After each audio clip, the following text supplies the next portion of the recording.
Hello. Yeah, that's good. If everybody would just take their seats, we're about to begin.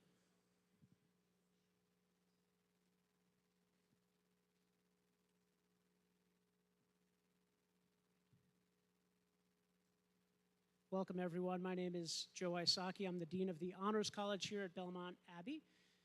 Welcome. We are so delighted that you could be with us today for our Life in America After Roe conference.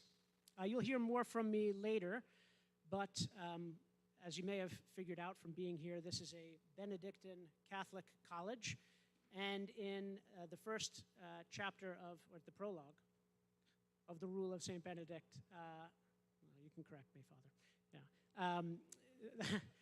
Our Holy Father Benedict says that we should begin every good work with a prayer. And so in that vein, I'd like to bring to the stage Father Elias from the Belmont Abbey Monastery to offer an invocation.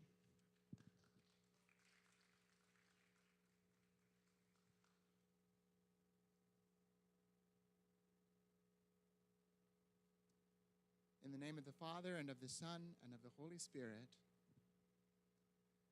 God of wisdom and understanding, we ask you to bless today's conference on life, guiding each of the speakers, inspiring them with the words we each need to hear. Bless also all of our discussions today, that they may bring us to a greater knowledge of the truth. As you know, and as you will, instill in us an increasing love for every human life, from conception to natural death. And may we gain insight on the way forward you have prepared for defending and sustaining human life in this country and in the world. We ask these blessings through Christ our Lord. Amen. In the name of the Father, and of the Son, and of the Holy Spirit. Thank you so much, Father.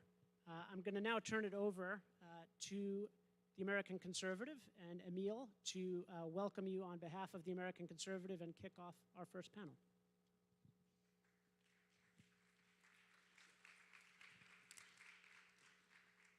Alrighty, thank you, Joe. Thank you to Belmont Abbey College as well. It's a beautiful campus. It's great to be out of the swamp. We at the American Conservative spend way too much time in D.C., so it's great to be on a college campus, and especially a beautiful one like you have here at Belmont Abbey.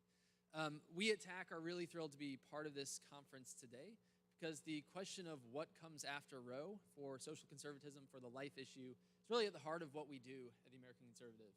We were founded 20 years ago now as a print magazine to reignite conversations that we felt the conservative movement had neglected for far too long. And chief among those was the sort of bedrock issue of faith and family for the right. We felt that it too often was just paid lip service by Republican politicians, but we really didn't see any substantive progress on those sort of bedrock issues of faith and family. Now, obviously, we're in a much different world. Roe v. Wade has finally fallen, thanks to God. And now we need to figure out what comes next. What does a substantive pro-life, pro-family politics look like? So that's what we're going to unpack here today. We're thrilled to be part of that. I believe we have copies of our latest print issue somewhere here as well, in the back, I believe. I would encourage everyone to pick those up. The cover symposium this month is a symposium on other Supreme Court precedents that should fall now that Roe is gone. So we have a number of great contributions in there on a whole host of different issues that we can be turning our attention to now that thankfully Roe is overturned. But that's not what we're doing here today. Today we are looking at what we're going to do on those life and family issues. And our first panel here today is specifically on the life issue, what happens for pro-life politics after Roe. We have a great panel lined up. The way it's going to work, we're going to do opening remarks first from each of our panelists, then a little bit of panel discussion, and then open it up to you for some audience Q&A. So I'm going to turn it over to our panel here first. Our first opening remarks will be from Katie Faust. Katie is the founder and director of Them Before Us. It's an excellent nonprofit which views all marriage and family issues as matters of justice for children, putting children first, as we all should. And she speaks and publishes widely on children's rights to their father and mother. She's a regular contributor at The Federalist, and Katie helps design and lead natural law teen reading groups for Canavox, and currently appears in their video series, Dear Katie. So, Katie, please take us away. Really grateful to be here. You guys left the swamp. I'm happy to take a break from Babylon. I'm currently in Seattle, so it's great to come here and have a little reprieve. I'm very grateful for this conversation, for this conference that is shining the light on the needs and the rights of children. And I feel like I have a lot to learn. I'm very grateful that we've got hundreds of amazing organizations defending children's right to life, because it is their fundamental, foundational, and primal natural right. And we lobbied on their behalf for 49 years to have that right, that natural right, recognized as a civil right. And so I pray that that is where our nation goes, state by state, that we would see their natural right to life validated and recognized in our legislative rights and in our policies. I love all of that. My nonprofit specializes in defending another fundamental natural child right, and that is the right that children have to their mother and father. So children have rights within the womb, and I think that I'm sure everybody in this room understands how critical it is to defend that right and the importance of defending that natural right. But children also have rights on this side of the womb. Children have a natural right to their own mother and father. And if we can recognize and defend that right, we come up with the correct policy and personal answer to nearly every marriage and family question that we're facing today. So at Them Before Us, we look at issues like marriage as a matter of justice for children, because it is the only relationship that unites the two people to whom children have a natural right. And we look at questions of divorce and questions of same-sex parenting and parents transitioning and polygamy and sperm and egg donation and surrogacy, all as matters of justice for children. Because if children have a natural right to their own mother and father, then you come up with the right answer. These are not all separate issues. These are all the same issue. The issue is, are you respecting or are you disregarding children's right to their mom and dad? So the way that this intersects with the pro-life world, I absolutely advocate for, believe that children have a right to life, but because there are so many other better, more competent organizations dealing with the abortion issue, we have focused on matters of marriage and family. However, there is one area of our work that overlaps with the pro-life world, especially, and that is when it comes to reproductive technologies. That very often there's some confusion among conservatives, Christians, and even pro-lifers about this technology. And so I have a lot to learn from the panelists here, but the one thing that I feel like I have to offer is the understanding that reproductive technologies, specifically IVF, are not child-friendly technologies. That by the numbers, IVF destroys more human lives per year than the abortion industry. So the latest numbers that we have are from 2019. The CDC showed that there were about 1 million IVF cycles. About 900,000 of the children involved in those IVF cycles didn't make it, right? Only about 87,000 actually were born alive. That is because children that are made in glass, children that are created in laboratories, routinely have their right to life violated. And the ones that are brought to life are often treated as designer products. So IVF is not child-friendly, right? A lot of people ask me, well, can you do this in a way that aligns with pro-life convictions? And the answer is I've heard a handful, but I can count them on one hand, of people who used reproductive technologies in ways that did not violate any child's right to life, any child's right to their mother or father, or any child's right to be born free and not bought and sold. That this industry is not an industry that is about babies. Largely, this is an industry about on-demand designer babies shipped worldwide. And for every one child that you see, that every one glorious, beautiful gift of a child that was created through these technologies, right, more than 9 out of 10 didn't make it. Right? They were either resigned forever to a freezer, they were deemed not genetically optimal and discarded, they were deemed the wrong sex and discarded. Perhaps they made their way into the womb and they survived the transfer from freezer to womb, but then they were the wrong sex or too many took and they were selectively reduced, that is aborted between 12 and 20 weeks. And what we see especially in surrogacy contracts is that abortion is standard language. Because if you are paying 6 figures for a child, abortion functions as both quality control and quantity control. So the main thing that I've seen in my work since Roe was passed is there is an absolute panic among reproductive technology firms and fertility doctors who are headquartered in red states. That they are saying, if we pass laws recognizing personhood at the moment of conception, do you understand, we're not going to be able to do business anymore. And this is what I want pro-lifers to remember, right? When we think about how much we long for our friends who are struggling with fertility, because all of us know them, all of us empathize with them. This is one of the greatest heartaches, right, that we know of our friends. Just like Rachel in Scripture said, give me children or I will die. That is how infertility feels, right? And we're never going to minimize that. But what we are going to say is no amount of adult longing should ever justify violating children's right to life or right to their mother or father. But big fertility, as Jennifer Lahl calls it, their business model is built on the destruction of embryonic life. So I'll just let them speak for themselves. Since Roe was passed, we've got fertility doctors on Twitter saying things like, why are IVF and abortion tightly linked? Roe allowed IVF. When we protect reproductive rights, that is abortion, we inherently say that embryos are not autonomous and cannot exist independently. This means that we don't grant embryos rights.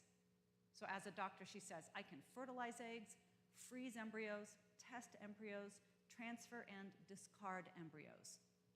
If life begins legally at fertilization, then we are limited in the above technology. You hear what she's saying? If you believe that life begins at conception, IVF as we know it cannot function.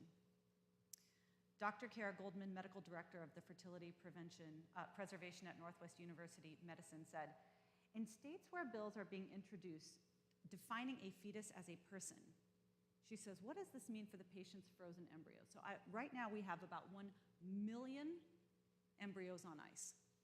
1 million children that are cryogenically frozen. Because it's standard practice in IVF to create a batch of embryos, grade the ones that we deem acceptable, and freeze the good quality for later use. But oftentimes those kids never emerge from the freezer, right? And I know many people who went into this not thinking, I've got my 3 kids, there's 5 left in the freezer, now what do I do? So she says, what does this mean for a patient's frozen embryos? When a patient has completed their family, embryos are either donated to research or destroyed. If embryo destruction is outlawed, this will have tremendous ramifications, not only for the tens of thousands of embryos, and what she means is hundreds of thousands, but for the future practice of IVF. Even the American Society of Reproductive Medicine, the authority in the medical world on reproductive technologies, says fetal personhood legislation may become more common in the post-Roe world, exposing routine ART, artificial reproductive technology procedures, such as IVF, their pre-implantation genetic screening. What that means is this baby worthy of life? No, discard, donate to research.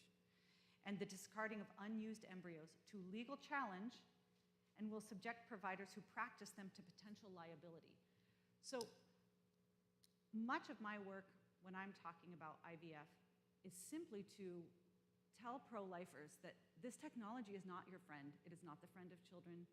It is very difficult to use these technologies in ways that do not violate any child's right to life, any child's right to their mother and father, or any child's right to be born free, not bought and sold. So as you move forward in this post-Roe world, as you think about ways that we can honor every member of society, no matter how small, we need to remember that it's not just the baby-taking industry, the abortion industry that needs scrutiny. It is also the baby-making industry that we need to focus on. So, thank you.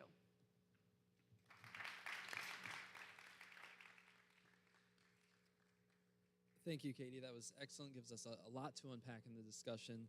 Next up, we're going to hear from Terry Schilling. Terry is the president of American Principles Project, where he and his team are building what they call the NRA for Family Values.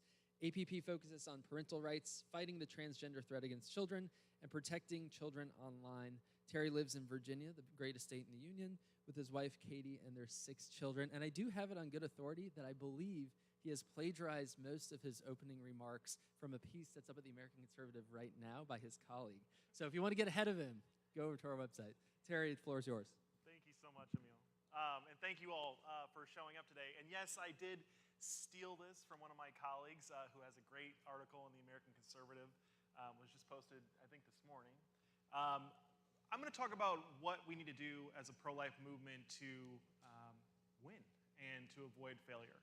I think that it's obvious that after the Dobbs ruling that it's not just the pro-life movement that's at an inflection point, it's really America. And America is either going to respond to the challenges posed by the abortion industry, or we will fail to meet those challenges. I'm going to make 3 points today about the 3 immediate things that we need to do to avoid catastrophe as a movement in a country. The first of which is that we need federal abortion solutions. So a lot of the debate right now is centered around sending this issue back to the states and not having Congress do anything. There's a few reasons why this is a total nightmare scenario for the pro-life movement.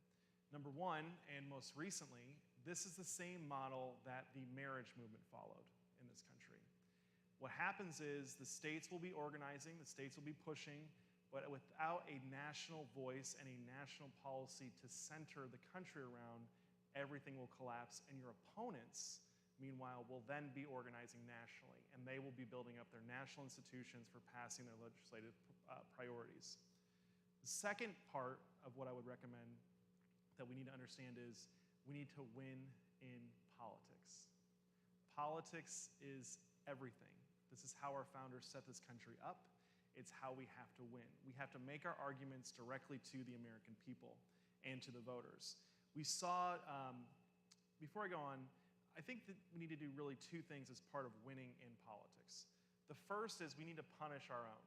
When they start deflecting, when they're asked about abortion and they give a non-answer, when they say things like, I'm pro-life and everything, but I'm really concerned about inflation. That's a cop-out, and there needs to be a swift answer back. And that could be withholding resources from their campaigns. It could be attacking them publicly on Twitter and op-eds. They need to be held liable for any campaign and election malpractice. But 2 is we have to go on offense against our opponents and highlight where they're most extreme. We saw most recently in the New York 19th special election just a few weeks ago, Mark Molinaro lost his race. And the dynamic that we saw was very simple and clear. His opponent ran millions of dollars in campaign ads calling him an abortion extremist. He accused Mark Molinaro, the Republican, of supporting legislation that would put women in jail, put doctors in jail, would have women be killed for not being able to access abortion, even in the most dire circumstances. What was Molinaro's response? I'm really concerned about crime. I'm really concerned about inflation. I'm concerned about the Joe Biden economy. I don't know about all of you married men out there, but I know that if I came home one day and the cookies were gone, and my wife asked me if I ate the cookies, and I said, I'm really worried about the dog. The dog needs a haircut. She's going to think that I ate the cookies. She's going to know that I ate the cookies. So the best response is to admit that you had a few cookies, but then also go on offense against your eldest child and accuse them of eating cookies as well. So here's how it'll play out.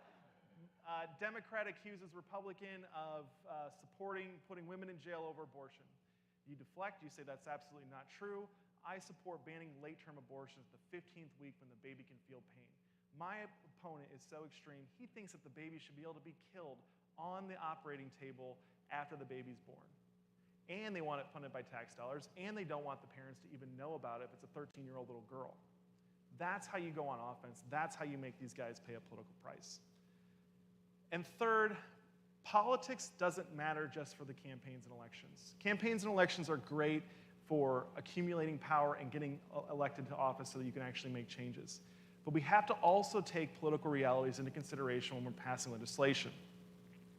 What I mean by this is we have to push the ball as far as we possibly can with what we have right now.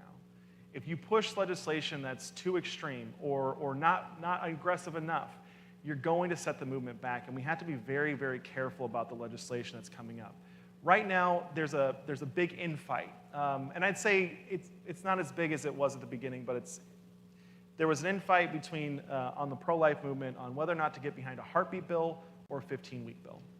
And truth be told, I would much rather prefer a heartbeat bill. I'd rather prefer a Life at Conception Act. The problem is, though, is that you don't have the political constituency in the US Senate to get that at the federal level. So what's happening is 65% of Americans are way behind a 15-week bill. It's the point at which the baby can feel pain. It's almost halfway through the pregnancy. Most Americans support banning abortion at that point. So that's where a lot of the pro-life movement is centered around. That's why Lindsey Graham introduces legislation.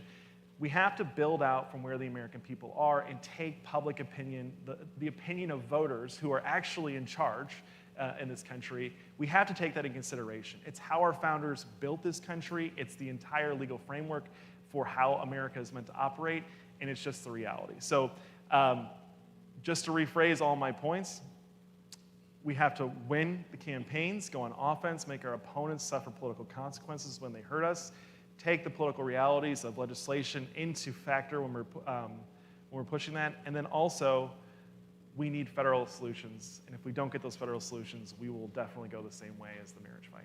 So thank you.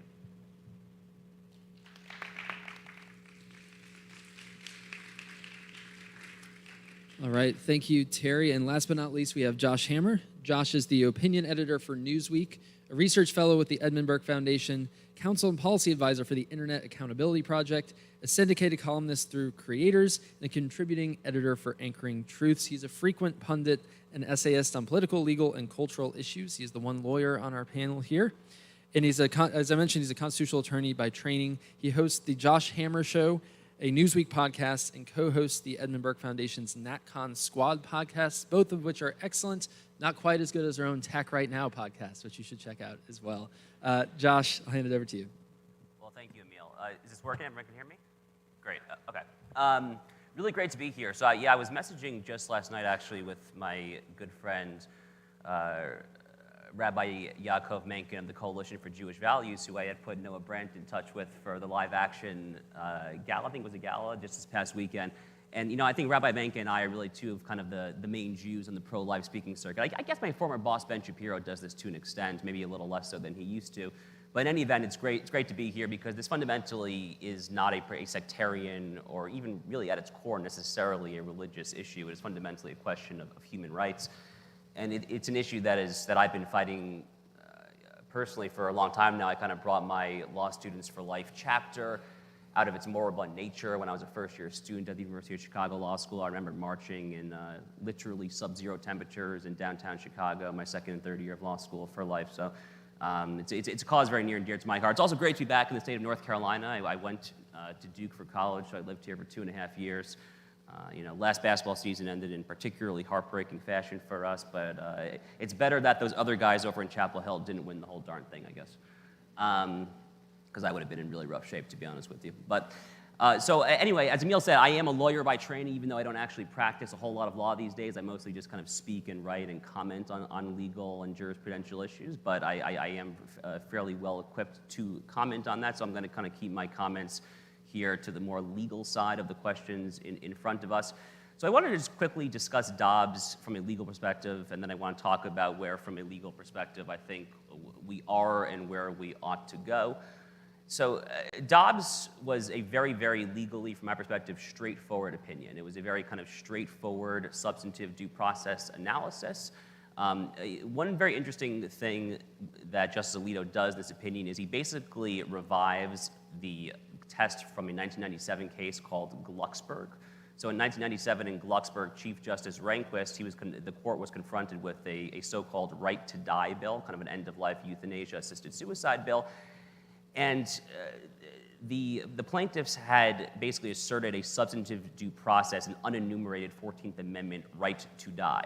And the court was finally, after a series of kind of substantive due process kind of successes over the years and decades, Chief Justice Rehnquist kind of came up with this test where he basically said that an unenumerated right that is purportedly grounded in the 14th Amendment, kind of in the interstices of the particular language, is not an actual right if it is not so deeply rooted in the nation's customs, laws, traditions, and necessarily implicit in the entire concept of ordered liberty.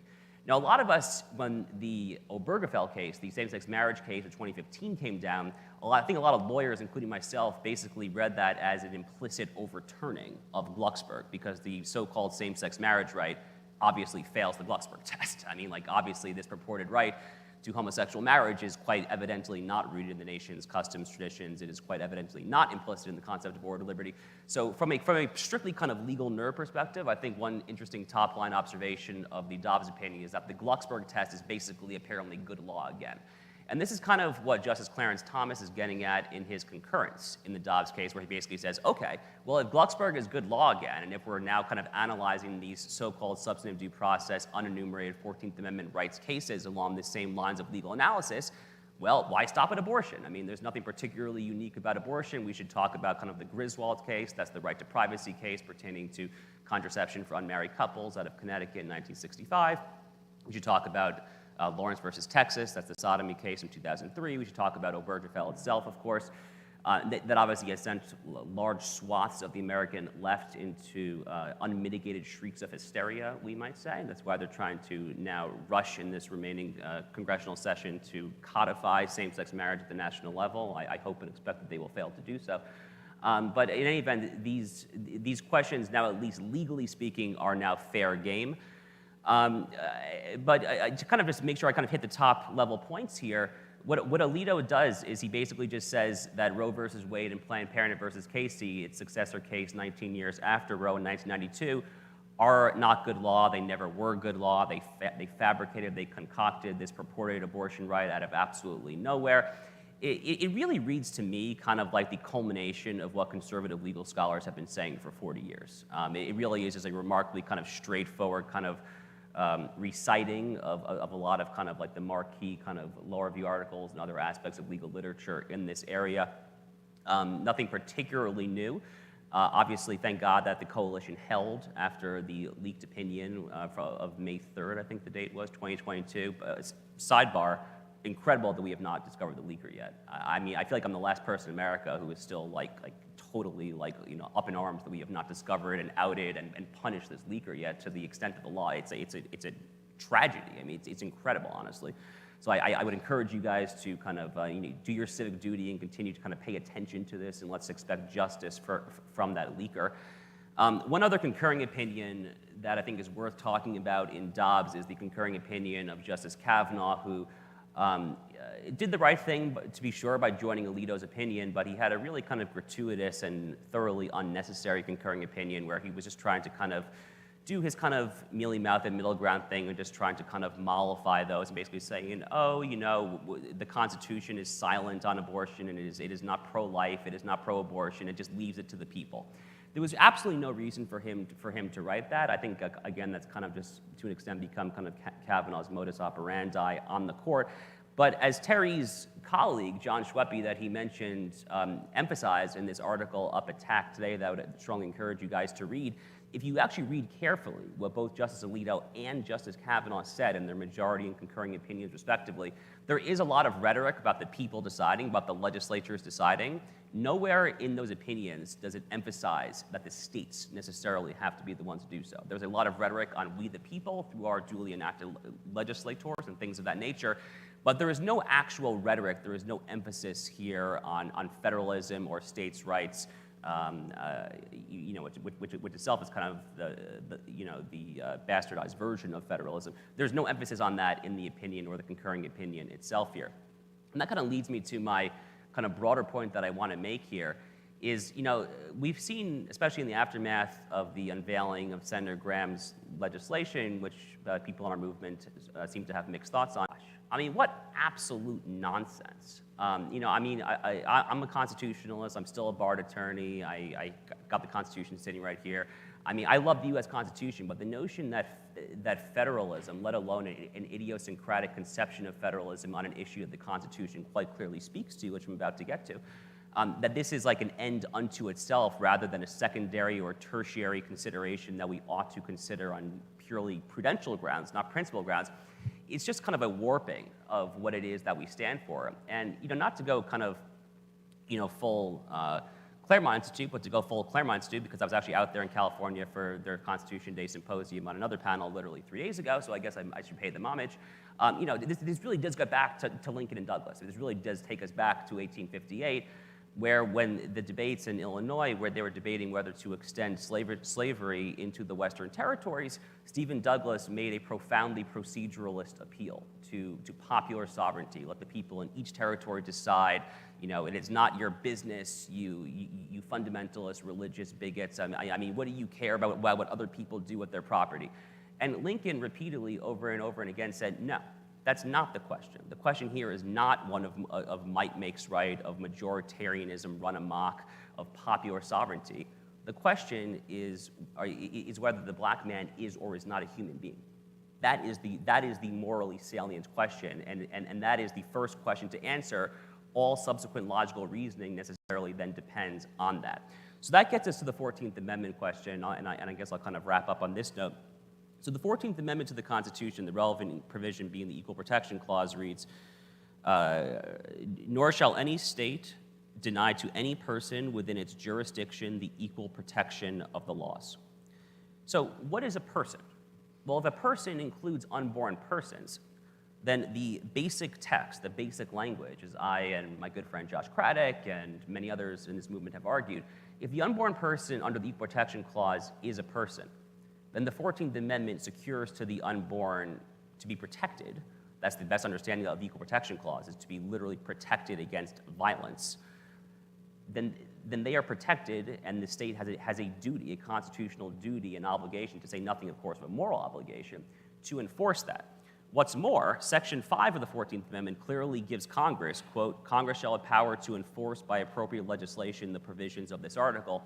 The original understanding, to go back to the 1868 and the ratification of the 14th Amendment, was that Congress would actually be the primary vindicator, the primary enforcer.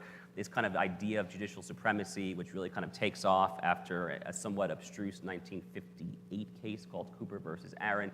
That's kind of all kind of historical retconning. It really was never supposed to be that way as far as the achievement, the vindication of these 14th Amendment rights. It really was supposed to come through Congress. So that's kind of a long-winded, roundabout way of saying that this kind of patchwork state-by-state regime, this popular sovereignty, Stephen Douglas-esque regime, is not only constitutionally untenable, it's also morally untenable, and it certainly does not represent the pro-life end goal. The pro-life end goal has been, according to the Republican Party's own platform for the past roughly 40 years, since 1984 at least, has been constitutional personhood under the 14th Amendment for unborn children. That very much should remain our end goal today. So we can and should continue to kind of fight this fight in our state legislatures, through our representatives at the state level, but we should not lose sight of the fact that in the mid to long term, this is not a state question. This is a profoundly and fundamentally federal question, very much in kind of that vision of Abraham Lincoln.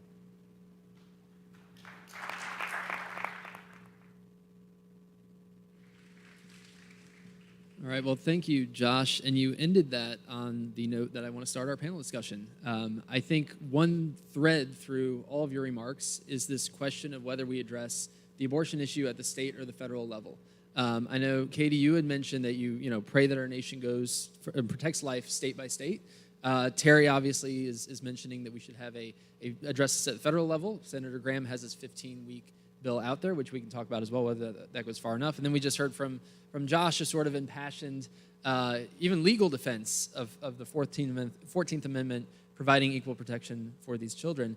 And I guess my question here to start us off is sort of pushing back a little bit, Josh, on your contention that a federal protection has always been part of the pro-life movement's goal. I mean, I've been to many a pro-life March for Life in D.C.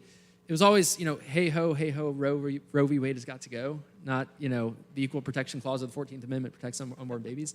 So perhaps from a rhetorical level, it seems that our critics may have a point that it could appear that there's a bait and switch going on. And then I guess for you, Katie, is the state-by-state strategy more of a prudential one that's the best way forward right now to get to a federal ban? So I'm just curious if you guys can unpack that a little bit from each of your perspectives. Sure. So should I go first? Mm-hmm. Yeah, I mean, look, I don't really necessarily disagree with you, Emil. I think pro-lifers in various manifestations, in various articles, various rallies have certainly said different things. And I'm sure that there are some people for whom simply devolving the issue to the states is a goal unto itself. National Review, a publication I don't necessarily take super seriously anymore, but they had a favorable editorial calling for a federal protection, but they had a bunch of dissents to that. People like Charlie Cook, who else dissented from that? Phil Klein. I mean, so these are kind of card-carrying members of the institutional movement for whom a simple states' rights federalist solution does seem to be the goal.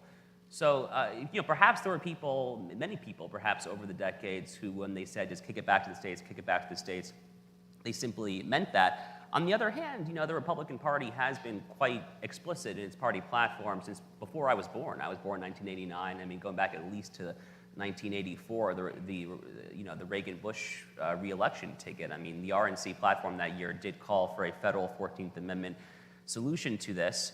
I'm sure that there are some people for whom that was a goal, and it's possible that there are some people for whom they kind of disingenuously perhaps use the rhetoric of federalism, and now they're pushing for a federal solution. I can see that's possible, but at least for some of us, I think, who have read our Lincoln Douglas, that was never sustainable.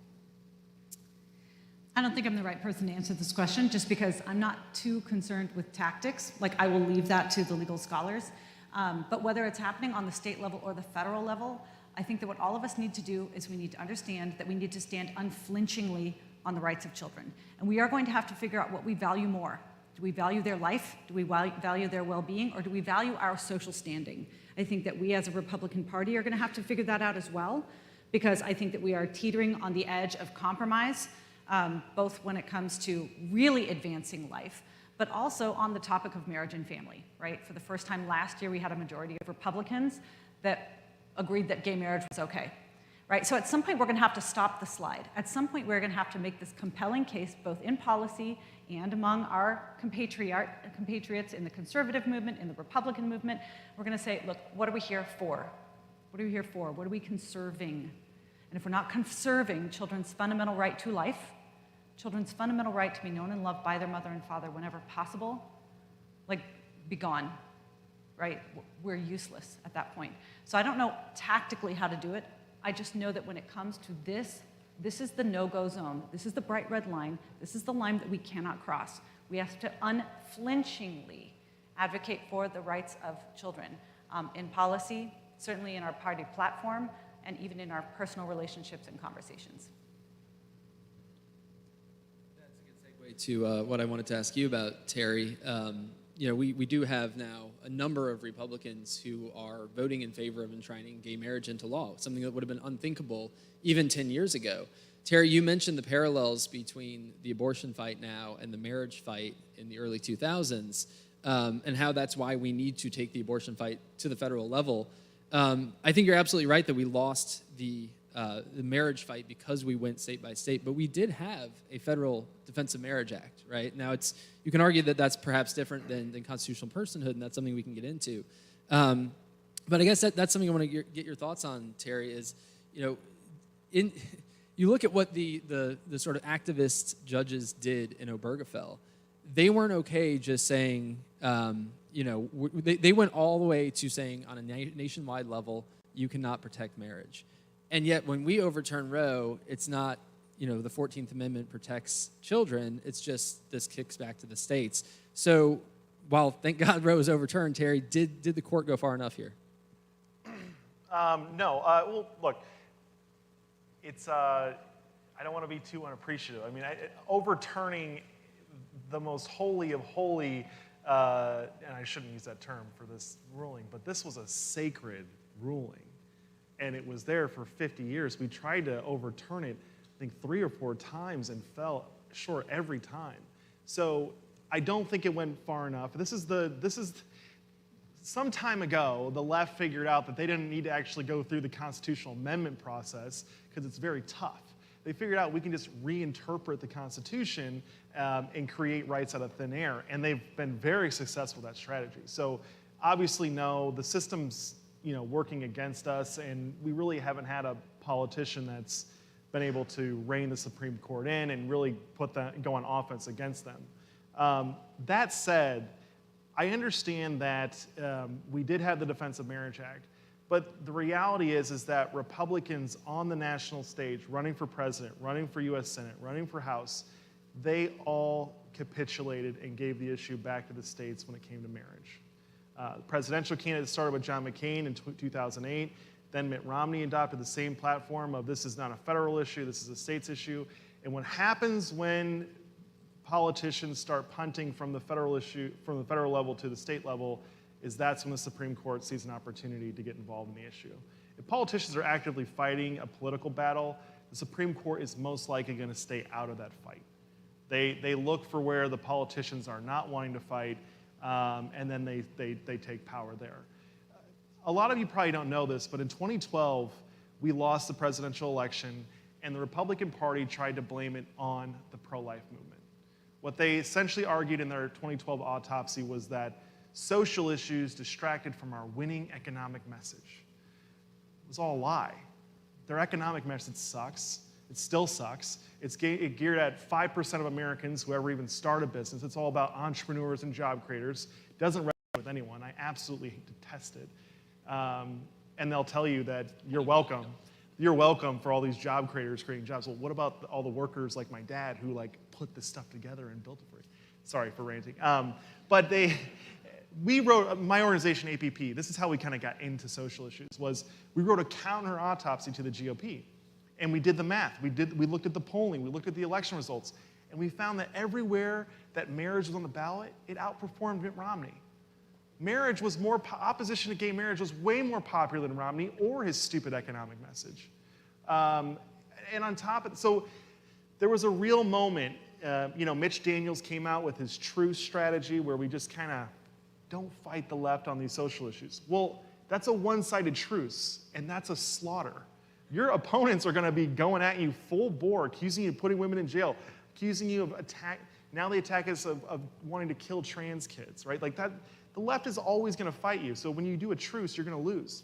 Kind of losing my train of thought. I had too much Red Bull before this. Look, I think everything, you need to do all the above. The states can experiment. The laboratories of democracy can keep pushing the ball further and further, moving the Overton window. But at the federal level, you've got to have something to center our messaging around or our national policy around. The left's going to push liberalization of abortion laws all across the country so that states like Texas that have a heartbeat bill, well, now that bill's illegal federally. And so they're going to be able to abort babies up until the moment of birth again. We need to do the same stuff to them. Ban abortion at the 15th week, the 20th week federally. Then they can't do those late-term abortions in California. Then they can't do them in New York. Then they can't do them in Illinois. Go after their territories. Where they are advancing abortion rights, we need to curb them federally. So I know that a 15-week bill doesn't sound that great, but those little babies in those blue states that have really no chance of ever having a pro-life law passed, at least for the near future, they're going to really appreciate it. So I think you need to do laboratories of democracy to push the ball further and push the national conversation further. But I think in the meantime, you do what you can politically at the national level and save as many babies as you possibly can. So I want to get into the connection between IVF and surrogacy that Katie mentioned before we turn it over to audience questions. So please do be thinking about questions for our panel here. I absolutely think that this is a connection that needs to be highlighted far, far more. We have a lot of moral outrage in the pro-life movement about abortion, rightly so. And then to the extent that there are other issues kind of lumped into that, it's perhaps euthanasia, and then even the death penalty, which I would argue is a separate issue. It's guilty life is different from innocent life, in my view. But we don't talk a lot about IVF and surrogacy. And I think, Katie, you mentioned sort of why that is, in the sense that, it's easy to say why, a single mother, perhaps a gay couple, we might not want to have surrogacy there, but we all know people who've struggled with infertility, and perhaps pro-life people, couples who have wanted to resort to IVF and surrogacy. So I guess my question would be, how do we build that righteous moral outrage to connect these issues as we should?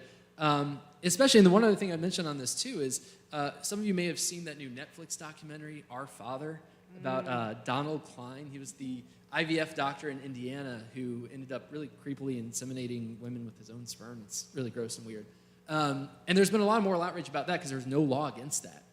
But the solutions put forward now are basically the deception was wrong, the practice was not. So I guess, Katie, if you can unpack that for us a little bit, and perhaps our other panelists can comment on what the legal environment might look like if we are finally able to move the needle of public opinion on this. Yeah, well, this is where people tend to walk out when I start talking. Because what I say is big fertility, right, which is the most lucrative wing of the medical industry.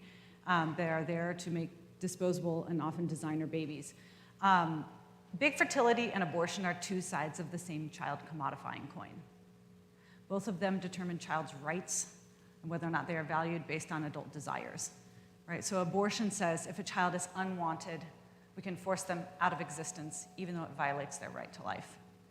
Big fertility says if a child is very wanted, we can force them into existence, even if it violates some child's right to life or this child's right to their mother or father. Right? The parallels are incredible. Success in abortion is deemed with, are the adults happy at the end of the procedure, not whether or not the baby is dead or alive. In big fertility, the measurements are the adults happy at the end of the procedure, not whether or not the child's relationship with their mother or father is intact at the end. So right now we've got situations, there was 2 situations in the last year where you had couples that were suing their fertility clinic because they got their order wrong, right? There was the lesbian couple that wrongly had a male child implanted rather than a female child. Two women who were having a baby, and she likened it to a sexual assault that she experienced in college, right? Having a boy inside of me instead of a girl feels like an assault, so they're suing the clinic. And then just a couple months ago, there was a gay couple in California that wrongly had a female embryo implanted rather than the male that they custom ordered, and they are also suing the fertility clinic. So biology matters to adults when they want it to, right?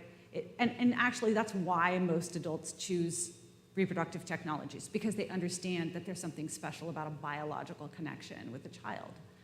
We all do. Dave Rubin and his husband, David Janet, right, chose not to adopt. They chose to have a genetic child that was connected to both of them because they said there's just something really special about it. They can't quite put their finger on it, about why there's this genetic link is so special to them.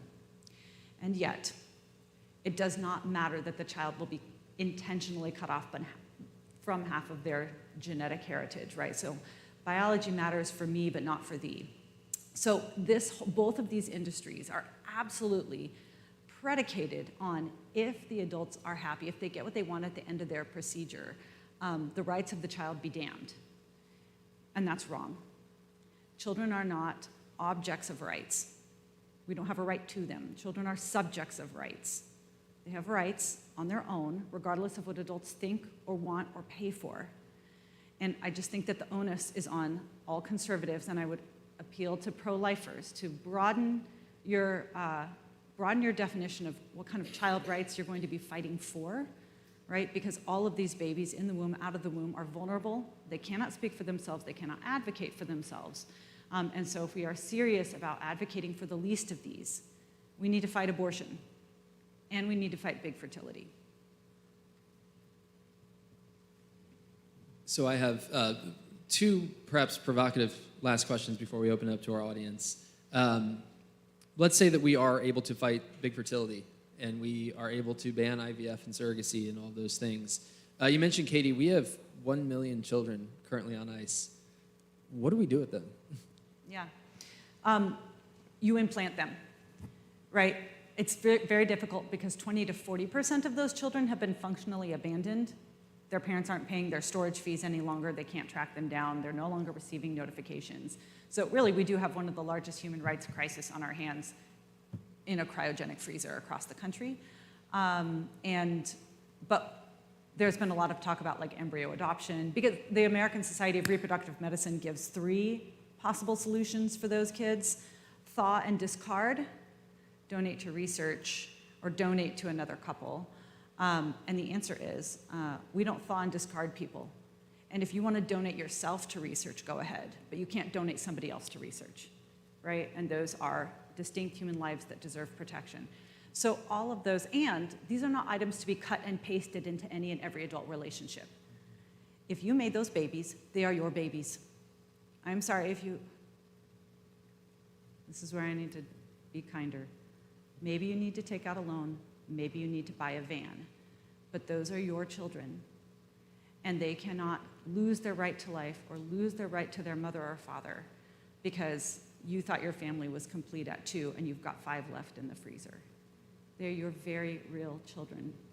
And any donation or embryo adoption just means that they're sacrificing for you. And that is the big theme of Them Before Us, is adults have all kinds of suffering and hardships, very, very real challenges in your adult life. But we don't make kids sacrifice for us, right? That is the no-go zone. We sacrifice for children. We don't force them to sacrifice for us. We see that the most starkly and dramatically in the pro-life world. But we need to take that same mentality into the marriage and family world. We are here to sacrifice for children, right? But when our infertility or our marriage struggles or our same-sex attraction or whatever it is, those are very real burdens that deserve empathy and love and support from your community. But you cannot say, this cross is too heavy for me. Here, kid, you take it instead. That's unacceptable. In the pro-life world, in the marriage and family world, it is us adults that need to sacrifice for children. And unfortunately, in the abortion debate and the marriage and family debate, we've absolutely swapped those. Josh, just briefly, if we did have constitutional personhood, would that apply to those frozen children? It's not a question that I've personally thought about like deeply, to be honest with you, but I mean, thinking about it out loud right now in real time, I mean, it seems to me like the same argument would apply, sure. Yeah, I mean, I see no reason why it wouldn't. Well, my last question for the panel before we open up to you all. Terry, you had mentioned, this sort of hypothetical where Democrats will go on offense and accuse Republicans of wanting to put women in jail. And, we protest and we say, oh, that's not true. But there was a law in Louisiana recently that really divided the pro-life movement. This was Louisiana House Bill 813. It classified abortion as homicide, which of course opens up the door to prosecuting women seeking abortion for homicide. So I'm curious where our panel sits on this. Obviously, there's going to be a rhetorical and a political implication to this, but should we be vocal about that? Should we be opposing that? Where should the pro-life movement sit on that question now? I've been involved in the pro-life movement since I was like a little kid, so I've thought a lot about this. And I've come to the conclusion after debating pro-choicers, after debating pro-lifers, that ultimately there are 2 victims when it comes to abortion, right? There is the child who's the obvious victim, but then there's also the mother. And the mother is being exploited, the mother is being taken advantage of, the mother is being sold a false bill of goods as if this $500 to $1,000 procedure that she's giving to some old white guy to take care of her problems, she thinks that that's actually going to do it. And she's been abandoned by the father. It's one of the most unnatural, unlikely scenarios that anyone would actually choose of free will. And so ultimately, I oppose criminalizing the mothers just simply because I also think that they're a victim. Right? I know a lot of women who have had their babies at a crisis pregnancy situation, and there's one of 2 defining factors for them going through with the pregnancy and not aborting. And it's either, it's both as a supportive father, whether it's a supportive father of the woman who's pregnant or a supportive father of the child. Those 2 factors usually eliminate any abortion whatsoever. But I think that we need to treat it the same way that we treat drugs, in that you don't legalize the industry, you don't allow it to become a major corporation that has profits like we do now, essentially, with Planned Parenthood and all the rest. I think you eliminate the industry, you make it illegal to operate, you allow them to go after the actual businesses who are procuring these, and you go after the fake doctors who are really, really crappy doctors. If you've done any studying about these abortionists, they are the worst of the worst doctors, and they shouldn't be in practice whatsoever. So I think you go after the industry, I think you go after the doctors, and I think you treat women as the victims in this fight and the exploited, just like the child. So yeah, Emil and I were talking about this a little bit before the panel. This is an incredibly difficult question, obviously. The first thing I want to say is that from a legal perspective, the Equal Protection Clause applicability argument basically says that if a state has a homicide code, because obviously under our federalism system, the overwhelming majority of criminal law is handled at the state level, not the federal level. There is a federal criminal code for an interstate element.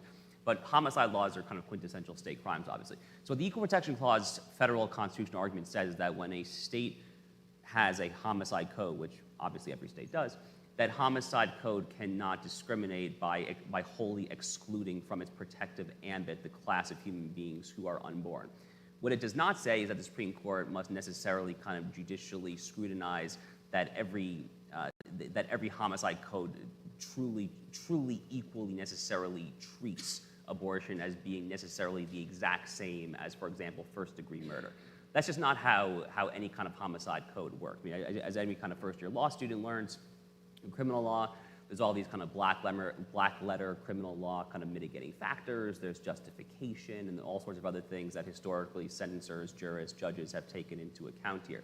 So all that's to say that we're starting from a baseline here where if we take my legal argument seriously, abortion would certainly be nationally criminalized, but the sentences for abortionists would not necessarily be the exact same as like the Son of Sam, like first-degree serial killers. They could be. I mean, that will be up to the state, obviously, but there's not necessarily kind of a federal judicial supervising role at that level of detail. So I agree with much of what Terry says. Historically speaking, the pro-life answer to this question has been to treat women as victims of this, and I think oftentimes that is true. But if abortion is criminalized and at a state level is treated as kind of de facto, if not de jure, part of the homicide code, then it's true the abortionist obviously ought to be first and foremost prosecuted as legally analogous to the murderer. But I don't think it's necessarily crazy to consider, at least in kind of an ad hoc case-by-case basis, some women as being kind of complicit in that act. So it would have to be case by case. I mean, each state I think can and should decide this for its own. I'm not calling for a federal solution to this particular question. It's not even obvious to me that a federal solution to this particular question is constitutional, even if I want it to be.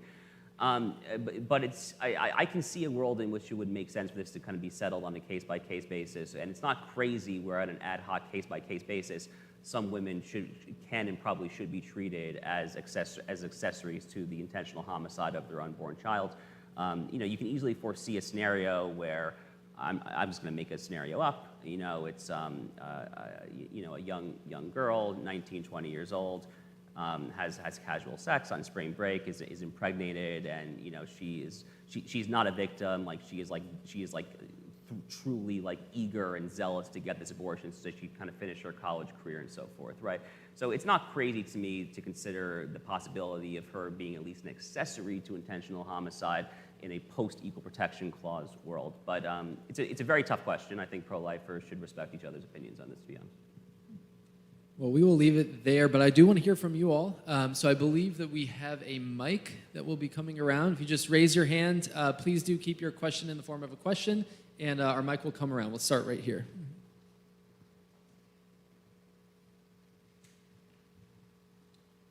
First of all, thank you guys for coming out. But my question pertains to whether the states or the national body should actually be dealing with the issue of abortion in terms of legislation.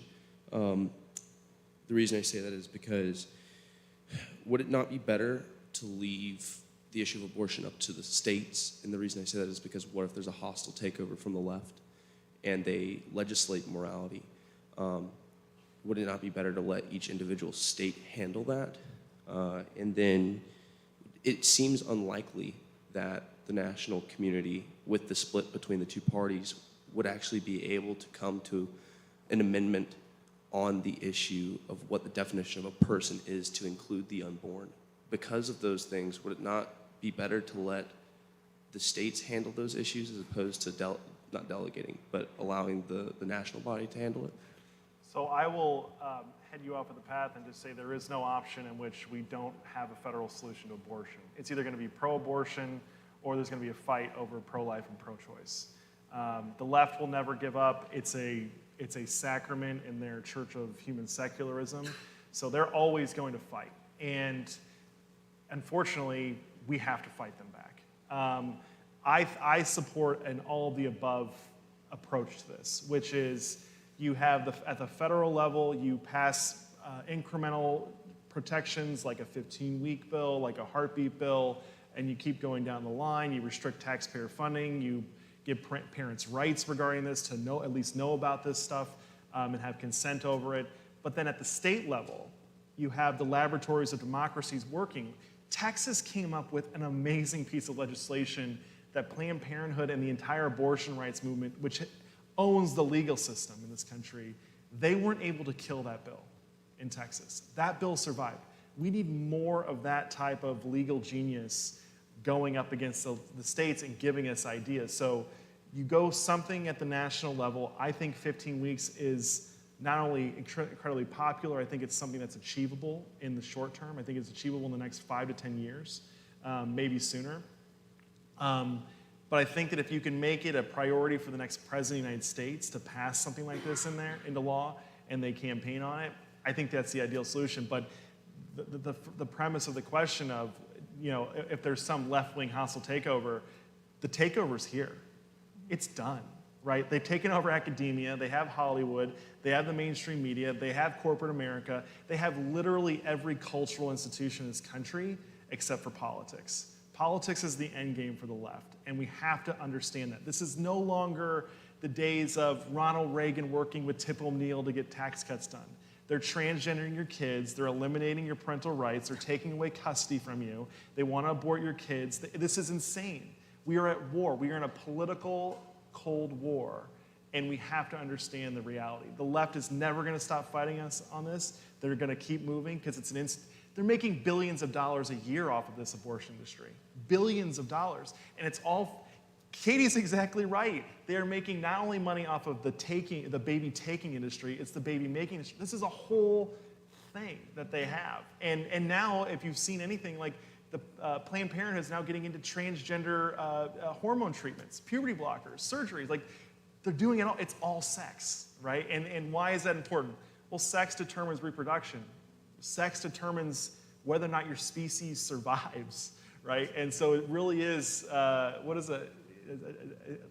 a left-wing death cult that we're up against. They want to eliminate. You are the carbon they want to eliminate. Sorry for ranting. Other questions? I believe we have one in the back here. If we can bring the mic over. Yeah, that's great. So, Josh, this might be a question more for you.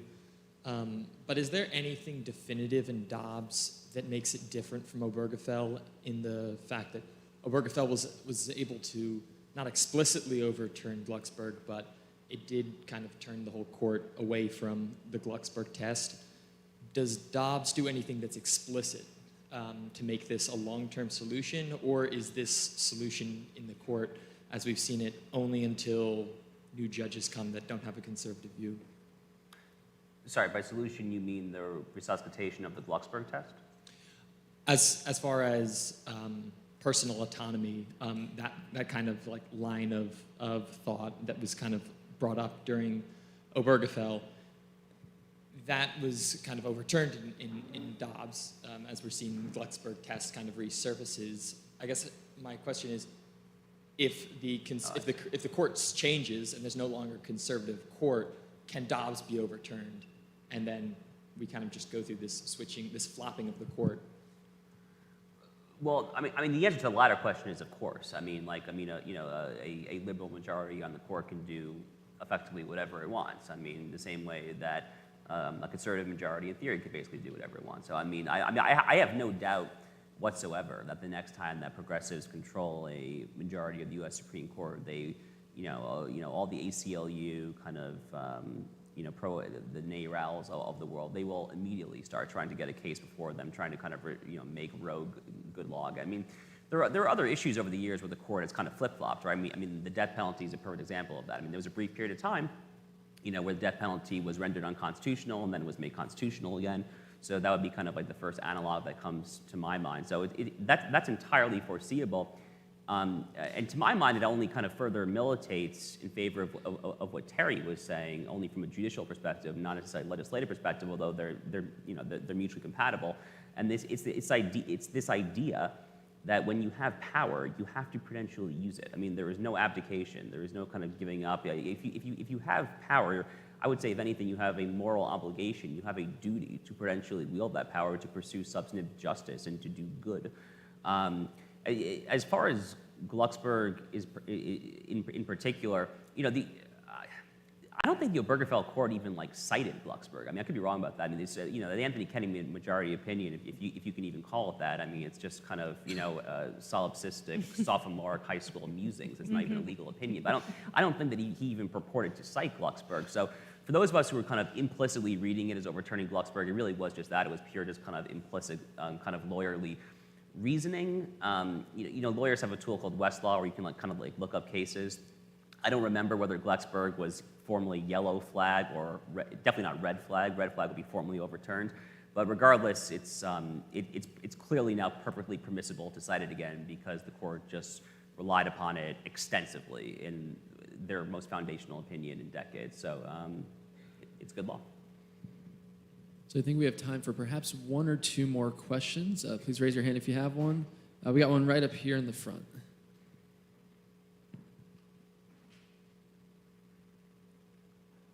Hello, thank you so much for your time. I guess my question has to do with not so about abortion. So we know how to stop the women who are, physically going to Planned Parenthood to procure an abortion. But how can we stop this growing abortion pill industry where, they don't need to go anywhere, they can have access to it, they can get it prescribed? How can we stop, this side of abortion that since, Roe is overturned is going to be more and more popular? Thank you. So just real quick, sorry, I didn't want to cut you off. Sorry. I just want to say, there's already federal law in the books on this, actually. I mean, it is already illegal, unless I'm grossly mistaken, to ship abortion pills on interstate, over grounds of interstate commerce. The intrastate solution there is a little dicier, but it is already illegal for common carriers, the U.S. Postal Service, or private couriers like UPS or FedEx to ship this sort of thing over interstate lines. But were you going to jump in? No, I could. I think that this is where you get into the whole political and laws and how they have to be practical and enforceable. I forget who said it was, Augustine or Aquinas or something. I don't know. It's one of those really smart guys. But in order for a law to really make sense, and it has to be enforceable and it has to be something you can do. So I think what you do is what Josh talked about is keep it illegal, transporting across state lines, eliminate the sale and manufacturing of it in your country. But at a certain point, it's going to kind of be like cocaine, right? How do you eliminate cocaine from American society? I don't know. I think you make it really unpopular to participate in cocaine. You talk to kids. You build a culture of life. I think that there's cultural ways to address this stuff, and I shouldn't do that because politics is part of culture. There's non-political ways to address this, and I think that we have to explore those routes once these pills have been made illegal and the sale and distribution of them have been made illegal. I think you have to go more of a non-political route and a non-legal route and go more to the families and the churches and all that. Now, we started a little late, so if there is one more question, we have time for just one last question here. Yes, in the back. Mm-hmm.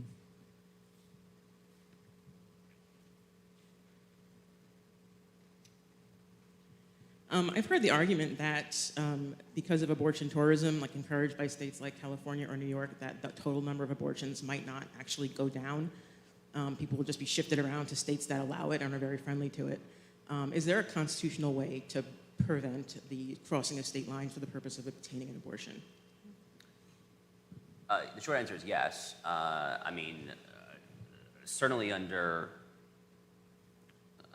Lopez, which is kind of the case I can think of that's most on point here, a 1995 case. I mean, if you're crossing interstate lines to engage in commerce, in an abortion exchange, obviously if you're paying dollars to get your unborn child killed in utero, it is many things. It is murder. It's also commerce. Yeah, I mean, that's well within kind of the Article 1, Section 8 constitutional ambit of Congress. So Congress could totally legislate on that today if it wanted to, unless I'm mistaken. All right, well, thank you all. But before we do go to break, we are honored to have the president of Belmont Abbey College with us, Dr. Thierfelder. So let's thank our panel and welcome Dr. Thierfelder.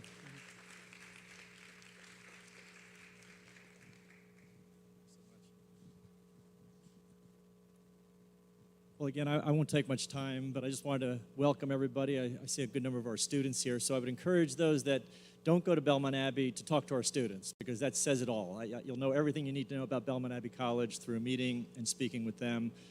They're an incredible group, remarkably balanced. You talk about the Aristotle notion of those rare and long-lasting friendships. That's what they have, and they have many, many of them. If you had one of them, you'd be blessed. They leave here with 30 of those kinds of friends, which is all the more remarkable. But Belmont Abbey, as a Benedictine institution, we bring this 1,500-year tradition that has helped build Western civilization, and I see today's event as a continuation of that. We just keep going, right? And so I'm so grateful that you're here today, the American Conservative. Looking forward to the rest of the events and this evening as well. It is about hospitality. For those that haven't been to Belmont Abbey before, we welcome each guest in persona Christi as Jesus Christ. Doesn't matter who you are, what your background, what your faith, we say, come on and we love you, because that's what we're called to.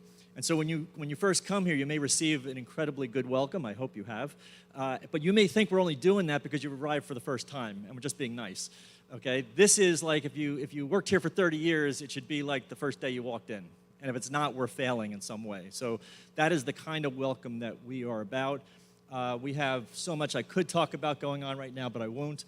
But related to this, our strategic plan basically has 3 goals. And in some ways, they're kind of unusual. When you hear the first one, you might not think it is. But the first one is to secure financial freedom. And everybody'd like to have that, right? But our purpose in seeking that is to be able to eliminate all federal dollars that would come to Belmont Abbey College. That includes, you may not know this, but like student loans that are federal student loans, those are federal dollars that come to Belmont Abbey College, and they impact us, and we do not want to be impacted in that way. So we've already begun the process, the due diligence, and now the process for actually being able to perhaps move away from that in the not-so-distant future. So that financial freedom is important to us. The second one is to restore the public square and to protect religious liberty. Restoring the public square, there's something wrong if I can't go into the public square. There's something wrong if any one of us can't go into the public square and express ourselves. That's a problem, and we want to be part of the solution to that. So in a moment, I think we're going to introduce, are we going to do a little short video on Belmont House? And the last one, which is perhaps the most important one, is to rejoice in truth and love. Every human being is made for those 2 things. We all want to know objectively what's true, and we want to be authentically in love, and we want to authentically love people. Those are the 2 most motivating things. So in our battle, I know we're going to win, because I don't care what side of the aisle you're on, I don't care where you're coming from, every human being wants those 2 things. Everybody wants to know what is true. Not your truth, my truth. We want to know what is objectively true, and we want to be loved. And if we really reflect on it, we want to love. That's actually when we're going to be most happy. So that rejoicing in truth and love is about the good, the true, the beautiful. It's about what it means to live a good life. So our strategic plan is very much in line with many of the things that you're discussing today. And the thing I'll segue into is that we've opened up what's called Belmont House in Washington, D.C. It is a place of convening. It's a place of hospitality. It's a place of fellowship. And it's a lot more than just having some events or kind of speaking going on there. It's really about coming up with, developing content, creating policy solutions, creating relationships, and we want to be a big part of that. And I am amazed that in the short time that Belmont House has been open in D.C., it's about 1.5 blocks, 2 blocks from the Capitol, it's amazing what's already happening there. So I won't say much more than that, but I think we're going to show a video. So this is just a little snippet of the Belmont House. So again, welcome to you all. So happy you're here. I'll look forward to hopefully getting to meet and talk to some of you. So God bless you.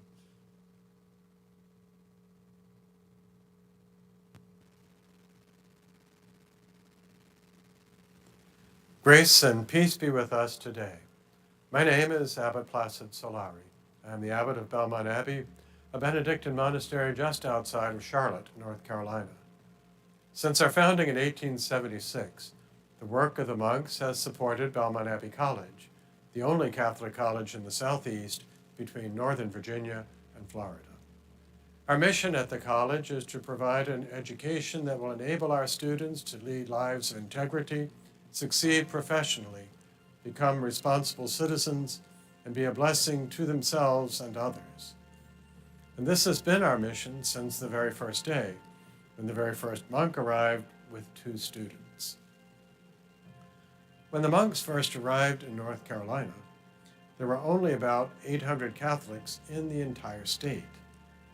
As the monks lived and practiced their hallmarks of stability and hospitality, the Catholic community found the strength to grow and thrive. This growth extended through the local community and the greater area.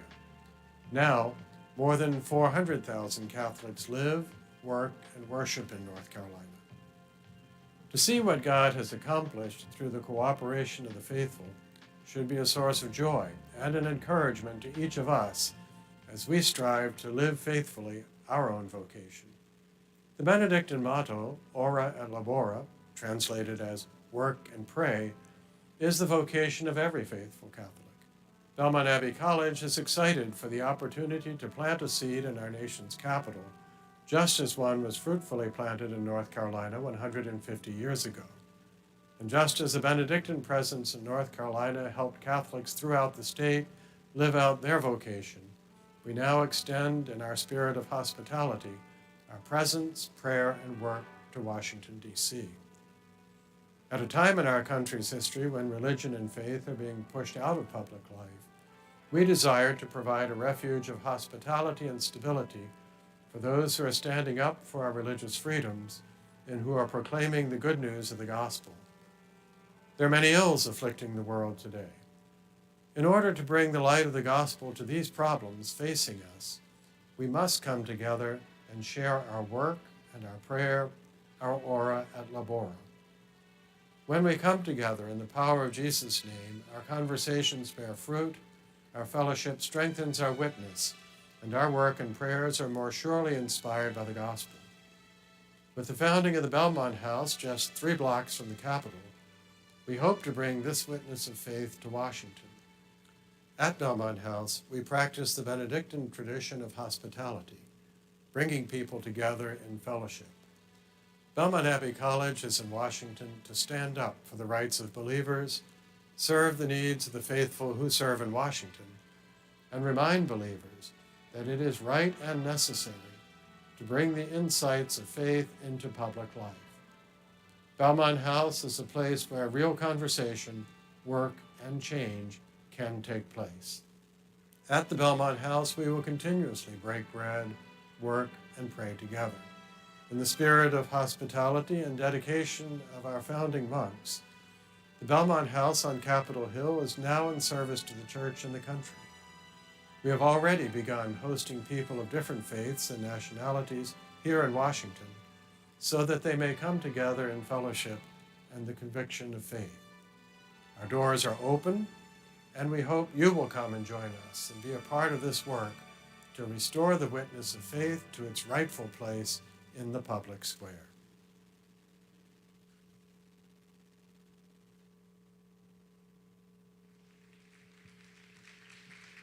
All right, well, thank you all. We will take a quick break now and be back for our next panel around 2:45.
All right, everyone, if you could please grab your seats. We're about to get started with our next panel.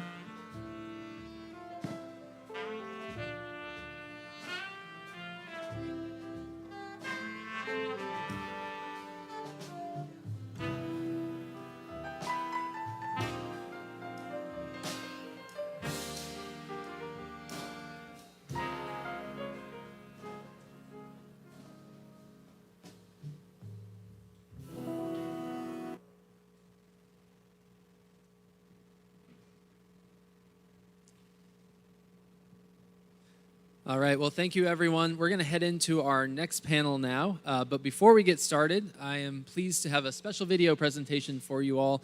We are thrilled and honored to have as one of our sponsors and our partners for this conference, Live Action. It's a great organization. I would absolutely encourage you to find out a lot more about what they do. They're great partners for this conference as well. And before we get into our next speakers, we have a special video from them, which we will play right now.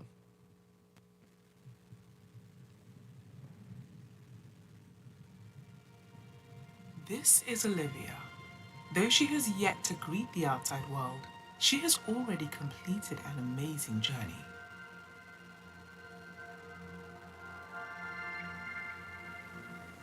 This is the moment that life begins. A new human being has come into existence. At fertilization, her gender, ethnicity, hair color, eye color, and countless traits are already determined. She begins to implant in the uterus about 1 week after fertilization. Her cells organize into what we call an embryo. At 3 weeks and 1 day, just 22 days after fertilization, Olivia's heartbeat can be detected.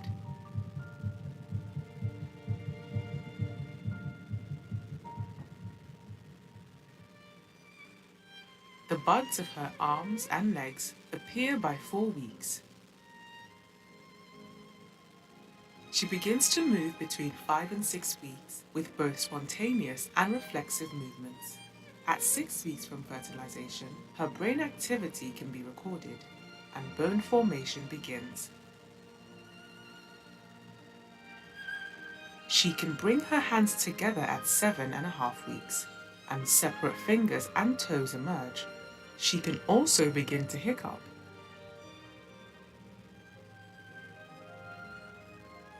At the beginning of the 9th week, Olivia will have grown from a single cell into nearly 1 billion cells, and she is now called a fetus. She will suck her thumb and swallow, grasp an object, touch her face, sigh, and stretch.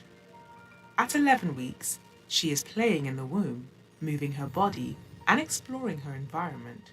Her taste bud cells have matured by week 12, but are still scattered throughout her mouth. Her mother will first sense Olivia's movements between 14 and 18 weeks, an event called quickening. Beginning at 18 weeks, ultrasounds show speaking movements in her voice box. Around 20 weeks, with a lot of help, babies have survived outside the womb. At 27 weeks, her eyes are responding to light. She can recognize her parents' voices and will even recognize lullabies and stories. Olivia has gone on an amazing journey during these last 9 months. She will soon signal to her mother that it is time for delivery and greet the outside world.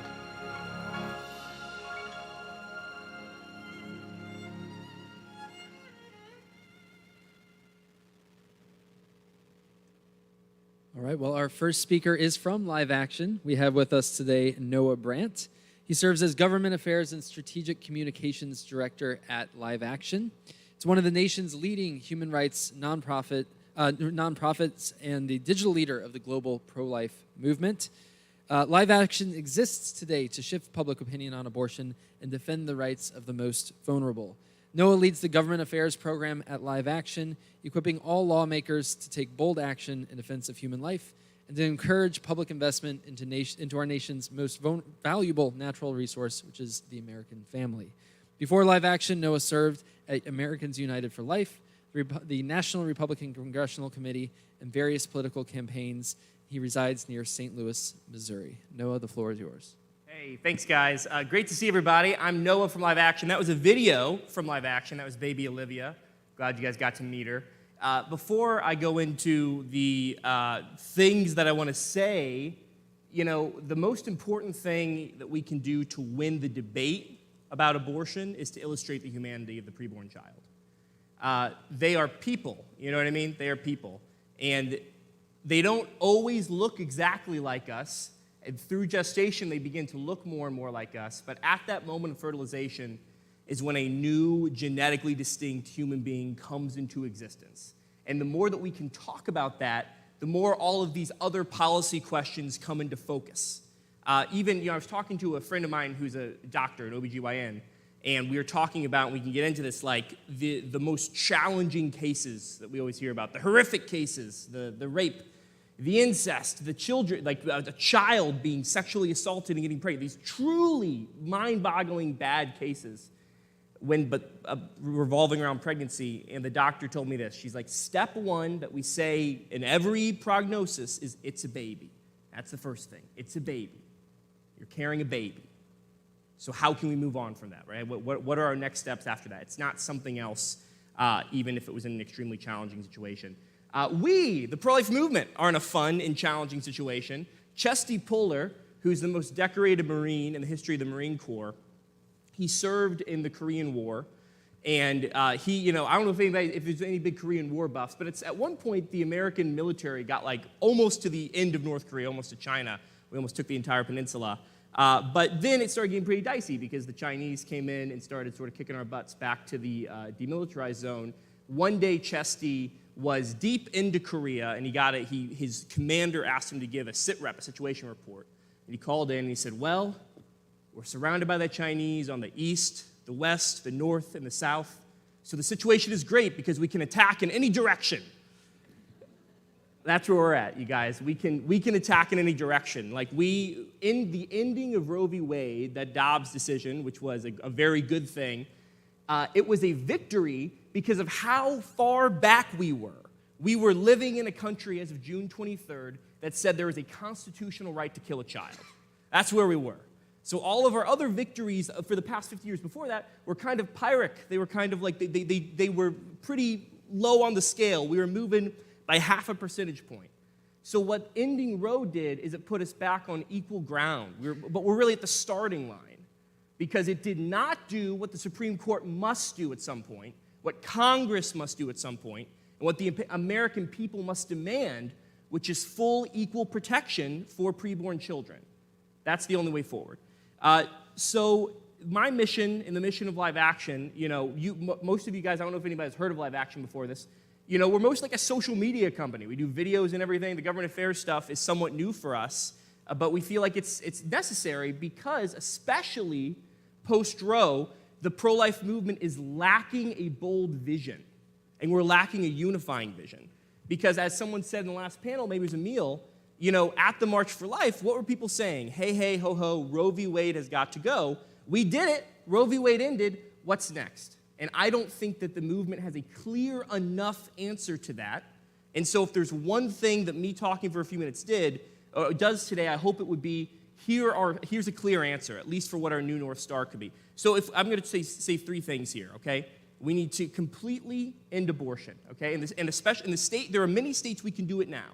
12 states have pretty much done it. There's probably 20 or 25 states on the table to do it. There's probably another 20 states that will never do it unless there's a federal solution. 2, we need to look at a new North Star. Instead of the movement being united around overturning Roe v. Wade, we need to be united around a full application of the 14th Amendment's protection towards all people. Josh Hammer talked about that. And 3, we need to invest in the American family in a way that really scares Republicans. We need to spend money in a way that is frightening to many people in the conservative movement, which I count myself a part of. So ending abortion completely, right? So the first thing is life begins at fertilization. We saw that through the video. My boss, Lila Rose, was on Dr. Phil last week. I don't know if anybody saw that. It was a funny moment, but the most intense interaction they had was when Lila said 96% of scientists agree, right, that life begins at fertilization. And also it's just intuitive. We know that when a woman is pregnant, she's carrying a baby. And Dr. Phil kept saying, that's not true. There's a lot of disagreement in the scientific community. They kept going back and forth, back and forth, back and forth. And then finally Lila said, well, what do you believe, Dr. Phil? And he goes, I don't know. People have to decide that for themselves, is what he said. Can you imagine that? Can you imagine that? Any other right that we have, saying that sort of the predisposition of it, of if you're a person, gets to be decided by individuals, by someone else? It's ridiculous. ridiculous. Like that, like whenever you're talking to someone, be nice. Don't be a jerk. Don't be condescending. But after you make the points to them, right, just try to talk about how laughable it would be if we got to, in any other way, decide who is a person and who's not. And we've seen many times in history when people are deciding who's a person, who's not, dehumanizing people, it does not end well. And on this note, I want to talk about the politics for a minute of sort of in the states and federally of being pro-life and talk about abortion. Anyone who tells you that if Republicans or pro-life politicians sort of just shut up about abortion for a couple months or a couple years, it'll work out fine, they are so wrong, and it's so intuitive why they're wrong. And the base is this: a defeat is more motivating than a victory. And the pro-abortion movement is not used to losing, and they just had their biggest defeat of their existence with the elimination of Roe. Pro-abortion people will be voting for the next decade regardless of what we do. We could go sit in a hole for 10 years, and all of them are going to come out and vote. They just received a generational defeat. Here's the danger. Pro-life politicians and advocates like us up here, we don't pressure the politicians, so the politicians don't talk enough about life, and we disenfranchise our own voters. They think, I guess it's done, we won, it's over, or especially if there's someone who lives in a pro-abortion state, they're like, well, my state's lost forever, and there's no federal solution, so we're done, we're not voting anymore, or we're not active anymore. We cannot do that. That is suicide. So we have to talk about life, we need to make politicians run on life, and especially, right, Senator McConnell, Majority Leader McConnell, who's a very smart guy in a lot of ways, deserves credit for a lot of wins. He helped get these Supreme Court justices on the court that overturned Roe. I don't discount that. But after Senator Graham introduced this 15-week bill, right, which would still allow 90% of kids to be killed in abortion and is really working around the edges, after Senator Graham released this incremental, consensus-building bill, McConnell says, well, I don't support it, and I know half my caucus thinks there's no federal role in regulating abortion. When every member of the GOP caucus, except maybe 3, have signed on to pro-life bills in the past. So what that means is they were lying then or they're lying now. And the answer is probably they were lying back then when they signed on to the bills because Roe v. Wade was there and they could sign on and vote for these bills and there was no repercussions. It was an easy vote to where they could condescend to you and I and their pro-life voters at home and it wouldn't have any impact. So we need to hold these people to what they've actually said before, and we need to demand that they take a stand for the preborn. So we need to end abortion in the states we can. We need to push as hard as we can federally. The 14th Amendment can be our new North Star. That's the second thing, right? It can be the new overturn of Roe v. Wade. Now, when you talk to sort of, especially the people on our side who disagree with the 14th Amendment argument, and Josh read part of the 14th Amendment earlier, but just to give it a little bit more context, right? The 14th Amendment says, nor shall any state deprive any person of life. This is the 14th Amendment. Nor shall any state deprive any person of life, liberty, or property without due process of law, nor deprive any person the equal protection of the laws. That word is in there, you guys. It's right there. It's right there, life. Whenever people on our side talk about the arguments against the 14th Amendment, there's fine arguments against it. The worst ones, but the ones that come up the most, is, well, are there even any Supreme Court justices on the court right now who hold that view? And if there's not, isn't that a lost cause?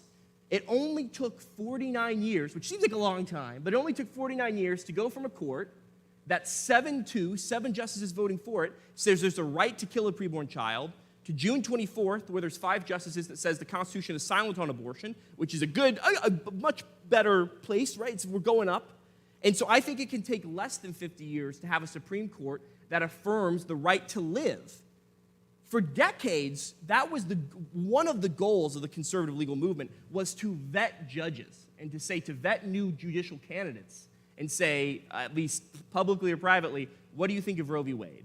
And if you don't like Roe v. Wade, then we can give you a thumbs up. If you like it, we're not going to nominate you.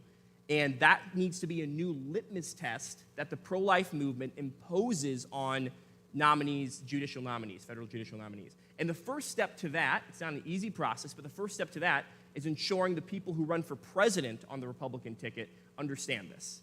Because they're the people who will ultimately pick these nominees, and they also get to be the intellectual leaders of the party. So inculcating and making sure that we pick a candidate who understands the 14th Amendment's right to life is extremely important. People say politics is the art of the possible. That's not true. It's a hack saying. Politics is the art of defining what's possible. That's what real statesmen do. They define what's possible, and that's what good advocates do. They do not say the politics of this moment demands this. They say the justice of what's right demands this, and this is what you should do. That's what we all should be doing.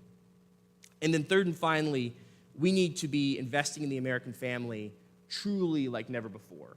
And there's a lot of reasons to do this. One reason is if we get our way and we end the true scourge of aborting little humans, we're going to have a lot more babies born, and a lot more babies born into challenging situations where the parents think that they do not have the means to take care of these children. So we need to support and walk with them. We need to do things like increase the child tax credit. We need to do things like increase just the benefit for having a child. There are a lot of countries across the world that are doing interesting things to encourage family growth, because I don't know if anybody follow Elon Musk on Twitter?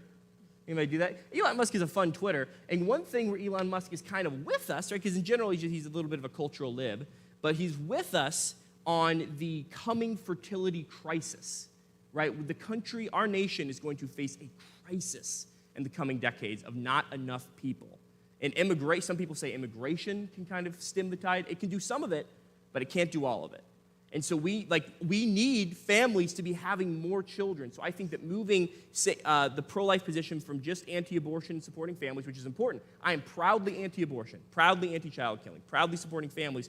We also need to be pro-natalist, embrace pro-natalism, which means families having more kids. A thriving country is a country where people feel like they can support a larger family, and the government has a really important role to play there. And that's right. I just did a summit for 40 state lawmakers a couple weeks ago. Josh Hammer was there, gave a great speech there. And we talked about a lot of stuff, the 14th Amendment stuff. Let me tell you, the part where the Republicans were getting a little sweaty was when we were talking about them spending money. And that might be a little bit of medicine, right? But that's medicine that people need to take. And it doesn't mean that we explode the national debt more than it is or something. It means that we prioritize the American family, and that can look a lot of different ways, but it definitely looks like spending money to support family formation and family stability and family flourishing. So we need to end abortion in the states we can, work towards it nationwide. We need to be developing intellectually and as a movement the understanding of the 14th Amendment. So many people don't even know that the 14th Amendment should protect preborn life. And then ultimately, we need to invest a lot more in the American family. Thank you.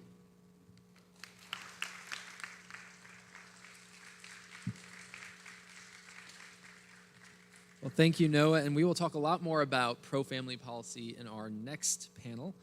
Next up on this panel, we have Caitlin Connors. Caitlin is a native of Birmingham, Alabama, graduated from the University of Alabama, where she served as the chair of her college Republican chapter. Her involvement for the pro-life cause stems from her Catholic faith and began early in life by attending multiple trips to the March for Life.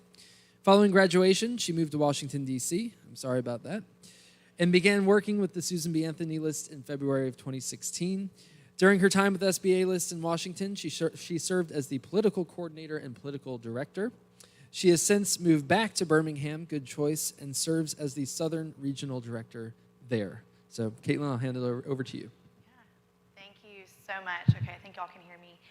It is so good to be here with y'all. I had an opportunity. I got here a little bit early today to walk around campus, and I've never been here before, and y'all are so hospitable, and campus is gorgeous. Also, I am not sponsored by Evian, but they should give me credit for that excellent product placement. Sorry if that's too much in the shot. I wanted to talk to y'all today, so kind of coming with 3 points on the premise of what now and the immediate future for the pro-life movement, for Susan B. Anthony, our organization in particular. What are we doing now that the proverbial dog caught the car, right? We're here. Roe has been overturned, and I think if we could just take a second. I was talking to Debbie earlier today. As soon as that news came through on June 24th, it was just hit the ground running, on to the next thing. Really a remarkable time that we're in for Roe versus Wade to be overturned, and for 50 years worth of work in this movement, and even before that. to finally be in this place where we can be having this conversation today. So it is truly remarkable. And there, to Noah's point, this is like the starting line. For all of this time, the goal has been to kind of triage the situation. How can we keep unborn lives from continuing to be taken every single day and be perfectly legal in this country? And now we finally got to the point where we can start passing some laws that are saving lives. But what does a culture of life really look like in this country? How do we make abortion unthinkable, not just illegal?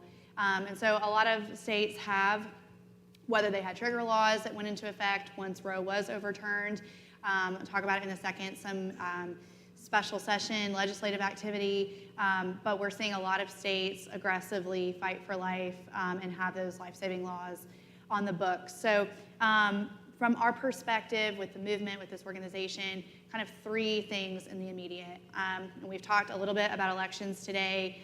Terry on the last panel, if y'all heard him, and Noah mentioned it as well. But we are a political organization. Susan B. Anthony is a political arm of the pro-life movement. And absolutely, we have to hold our politicians accountable. We need to be aggressive in our messaging. We need to be unapologetic in our messaging. For all of the consultants who are advising their candidates to steer clear of the abortion message because it's sticky and it's too nuanced and people don't want to hear about that, we need look no further than the most recent special election in New York, where the Republican candidate just refused to talk about the issue, and where his opponent made his entire campaign about abortion. You can't not respond to that. And it shouldn't be a response that we need to be afraid of either. I mean, we should be very comfortable from the position that, look, if we want to talk about extremism when it comes to abortion, let's pose the question to those on the other side. And is there a single abortion that you would choose to stop? Is there one limit on abortion that you would support from a policy perspective? And the answer is no. And they don't want to be asked that question because that's not where the majority of Americans are. Polling has consistently shown that maybe the majority of Americans are not where we are in this room. That's what we're working on in terms of forming a culture of life. But they are certainly not for abortion, all 9 months of pregnancy, stripping conscience rights from doctors, taxpayer funded. That is the platform of the Democrat Party. And so we are actively encouraging our candidates. You have to be on offense saying that. You cannot hide behind this issue. And so the polling backs it up, but it's also the right thing to do as well. So I always want to advise that and be so emphatic about what our position is and how we can always contrast that to where the Democrat Party is. If any candidate you know has gotten an endorsement from Planned Parenthood or from Emily's List, for example, you know that they had to fill out a questionnaire that says, I agree that abortion should be legal throughout all 9 months of pregnancy, taxpayer funded. And if they say anything shy of that, their endorsement will be rescinded and the dollars that come with that as well. So that is low-hanging fruit for any candidate on the pro-life side. They should be calling out their opponent every single time. Here in North Carolina, this is a battleground state. We have our field team that's been going door to door for over a year now, hundreds of thousands of doors knocked on, and we're delivering that message. We're comparing and contrasting. What does the pro-life message say, and what is the pro-abortion stance? And what would a Democrat senator, for example, vote for if they were elected? So we see consistently at the door that your average American isn't aware of the platform of the Democrat Party. So that is such a crucial piece to this, is getting that message across and educating voters so that we do have a pro-life majority in Congress. We absolutely agree that there is a federal role to play on abortion. Yes, the states have autonomy to pass their laws, finally, and we encourage them to pass as stringent of laws as they can. But there also is a federal level as well. We talked a little bit earlier about the 15-week bill that Senator Graham has proposed. It's not everything we want, but it is a good start. There is no limit currently at the federal level. So when we talk about states having the autonomy to pass laws, and we've seen a handful of states who've been able to do that so far. We encourage it. We want to see that in every state possible. The reality is that over 50% of the abortions that occur in our country are happening in states where their legislatures are not going to pass pro-life legislation. We're talking about California, and that's the abortions that we know of. Not all these states have very good reporting laws, by the way, so that's only what they're required to report. We don't even have a full understanding of the numbers, especially in a state like California and New York, Illinois, these large states with populations where the majority of abortions are happening in our country. So that is why there has to be a federal role here, as well as a state role. So all of the above is kind of our position as well. What can we do at the state level? How many lives can we save, and how quickly can we do it is bottom line the position that we have. So on that note, kind of the second point is how continuing to pass pro-life protections. So at the state level, SBA has been very federally focused in its history. Now with the Dobbs decision and there being finally the opportunity for states to pass legislation, we are working a great deal at the state level as well. So just recently, since the Dobbs decision came down, 3 states have gone into special session to debate abortion, Indiana and West Virginia and South Carolina. In both Indiana and West Virginia, ultimately, and Noah knows this, there's a lot of fighting to get to the point, but in both cases, the law that made it to the finish line, while not perfect, was pretty good. It is saving virtually all lives in these states. There are exceptions in these bills. We didn't advocate for those, but in some cases, it was that or continue with what they already had on the books, which in West Virginia's case, in Indiana's case, 22 or more weeks of it being legal versus not legal, but with exceptions. So having to have those debates certainly has been a challenge, but something that is going to play out at each individual state level. In South Carolina, all your prayers would be welcomed because they are still debating what they're going to do in their state, and it's been a really ugly fight, even in a conservative state like South Carolina. So we are really seeing our lawmakers be put to the test. Again, to Noah's point, we've seen laws that were passed before with full knowledge that they couldn't actually go into effect because of Roe. We've seen lawmakers sign on to legislation that looks really good on a campaign mailer. And now we're here where these laws actually have direct consequences, and we are seeing who actually are pro-life lawmakers who are unequivocal in that stance. So we also are going to be working here in North Carolina. I think your pain-capable bill has finally been able to go into effect, but still, there are improvements to be made. Getting a veto-proof majority in your legislature would allow for a pro-life bill to pass, even with your governor as he currently stands, who would not support any pro-life legislation. So we're going to be working there at the state level with groups like Live Action and others who are working alongside us. And then the last point I want to make is kind of the complement to passing as many pro-life protections as we can, and that is also passing legislation that we call the pro-life safety net. So with restrictions on abortion that we want to see, what is the natural cause and effect, right? More moms and more babies. That's what we want to see in our society. So how do we actually build a culture of life? What are some policies that we can pass that tangibly help women and children who are facing unplanned pregnancies? And I know Debbie is going to talk about the incredible work of her organization. How do we support more organizations like what she's doing? How can we implement what she's doing across the country and every community?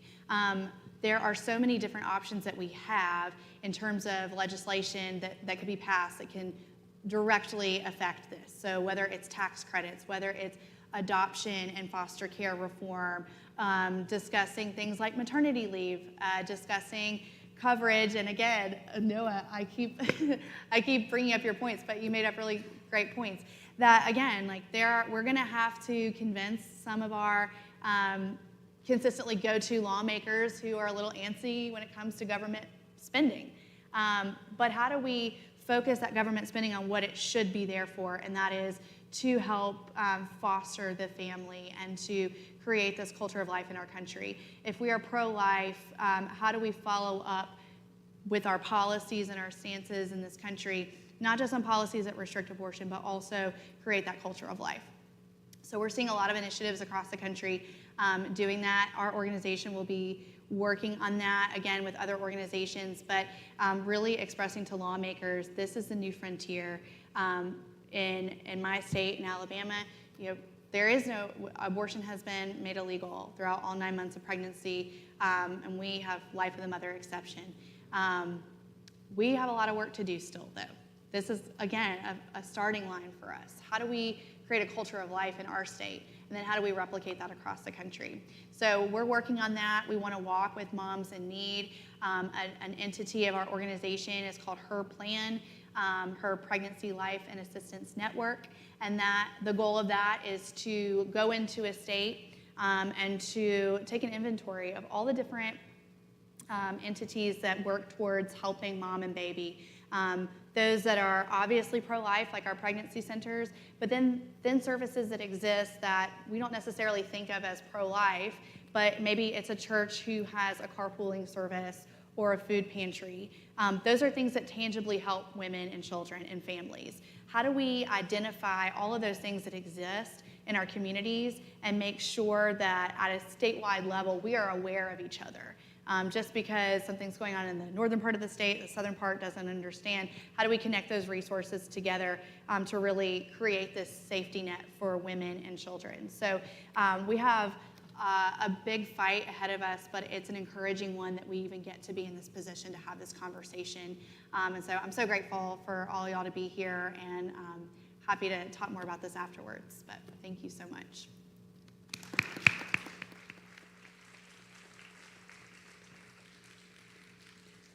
All right, well, thank you, Caitlin. Last but certainly not least, we have Debbie Capon.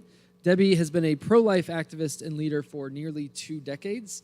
Compelled by the tragedy of her own abortion experience in college, she now serves as executive director of Miravia, an excellent organization. It's the nation's largest campus-based residential program for pregnant college students. Since opening the doors of its maternity residence here at Belmont Abbey College, Miravia has gained national attention for its innovative services that empower pregnant students to embrace life while completing their higher education. She lives with her husband in Charlotte, and they have 7 children. Debbie, floor is yours.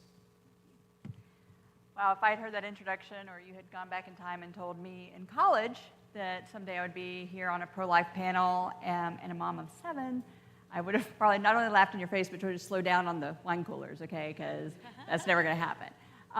Because sadly, at the time when I was in college, not only was I tragically post-abortive, I was rabidly pro-choice, and so radicalized that I even did my senior paper as a political science minor on overpopulation, and that it was the biggest threat to our national security.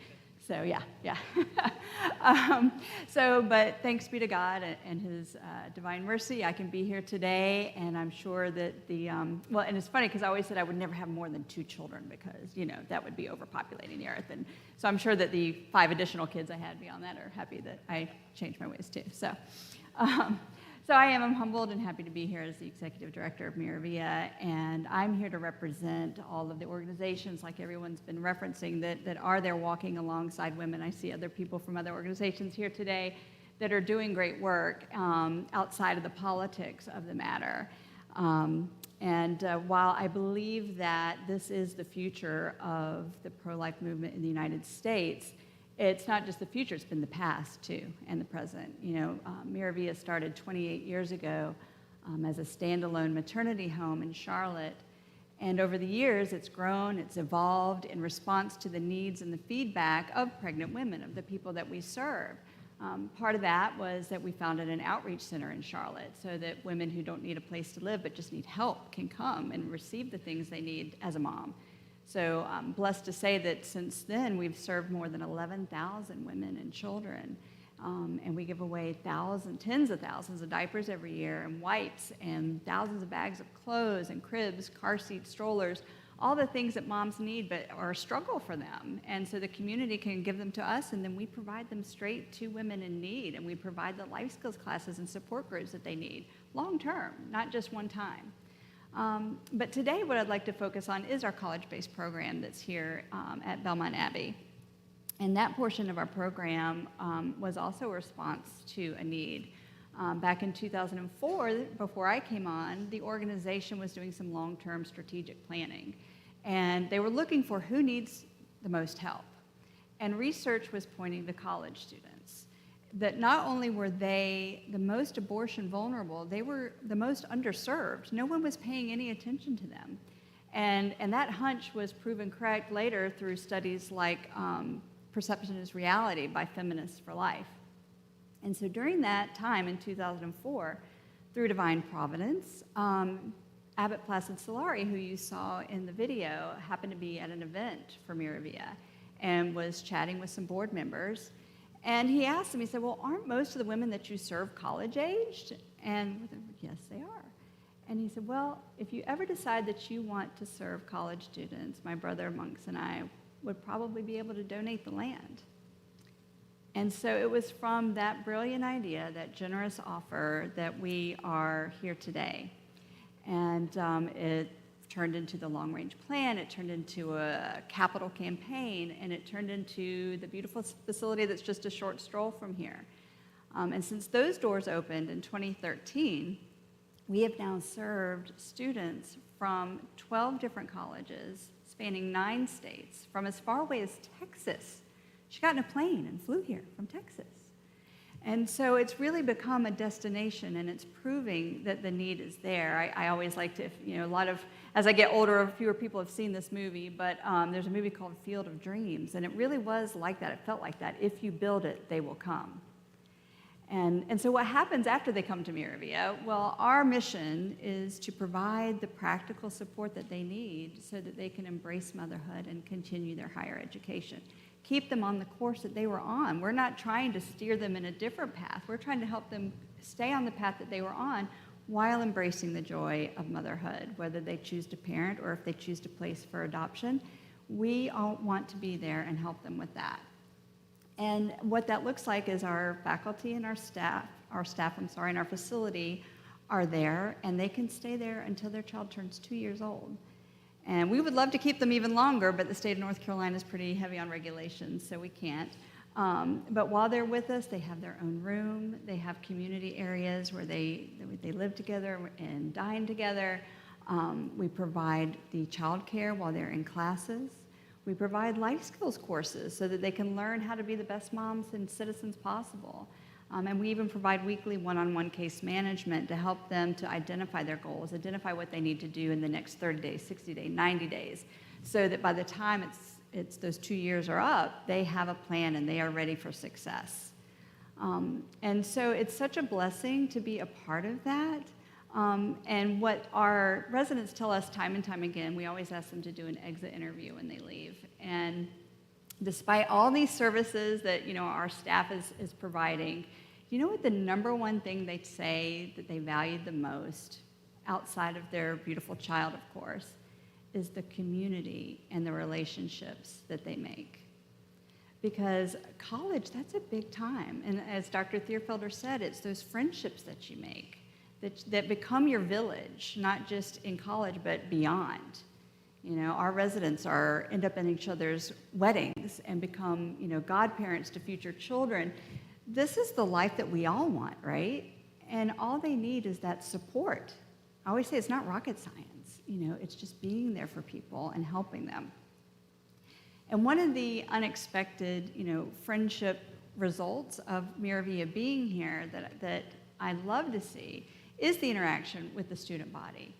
I mean, these students embrace these moms and provide, they've had surprise baby showers in class. They'll show up for class and it's a baby shower. They really walk alongside them. And it's a two-way street. So this is a beautiful campus, beautiful students. And like Dr. Thierfelder said, they embrace everyone. So not everyone might be pro-life when they come to school here. And so the impact of having Miravia here, like I said, it's that two-way street. And these students that are mothers are witnessing every day, and evangelizing just by being there. I remember Father Peter Asick said once, and it really struck a chord with me, that Roe versus Wade has to be overturned in people's hearts and minds.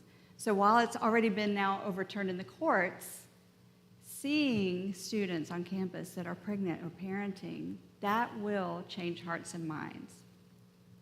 And I'd love to I've had so many examples of this over the years, but I want to share one example that I'll never forget. We had a call from a student who wanted to come and meet with our program manager. And normally that means that, she might be interested in our services. So our program manager was ready to meet with her and tell her all about, how we might be able to help. But that's not why she came.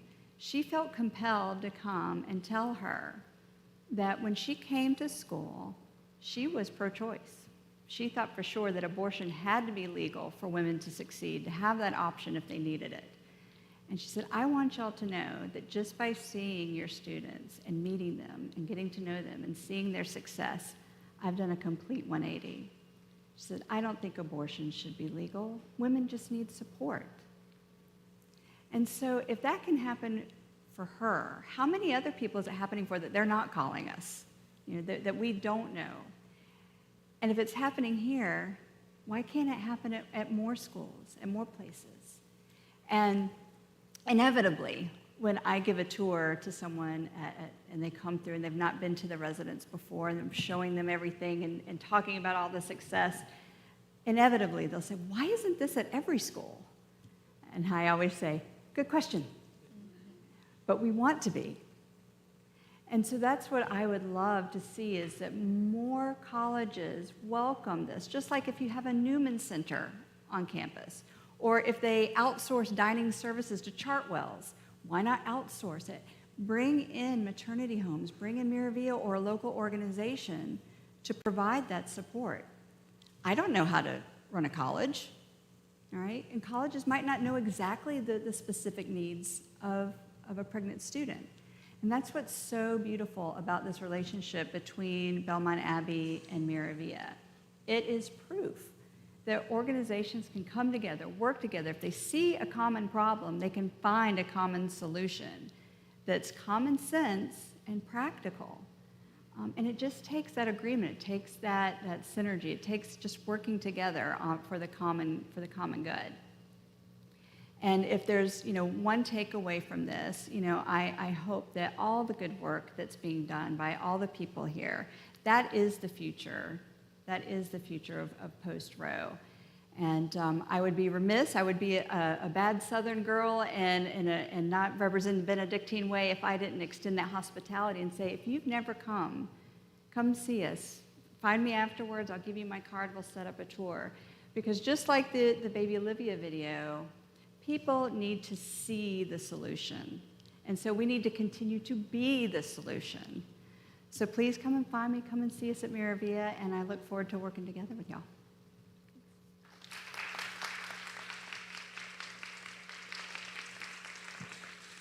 All right, thank you, Debbie. Thank you to all of our panelists. We are running a little over, so unfortunately we don't have time for audience questions, but please do come up to our panelists and all of us afterwards. Now, before we do go to break, though, we have a special video from Miravia that we want to play for you all. So we will go to that before our next break here.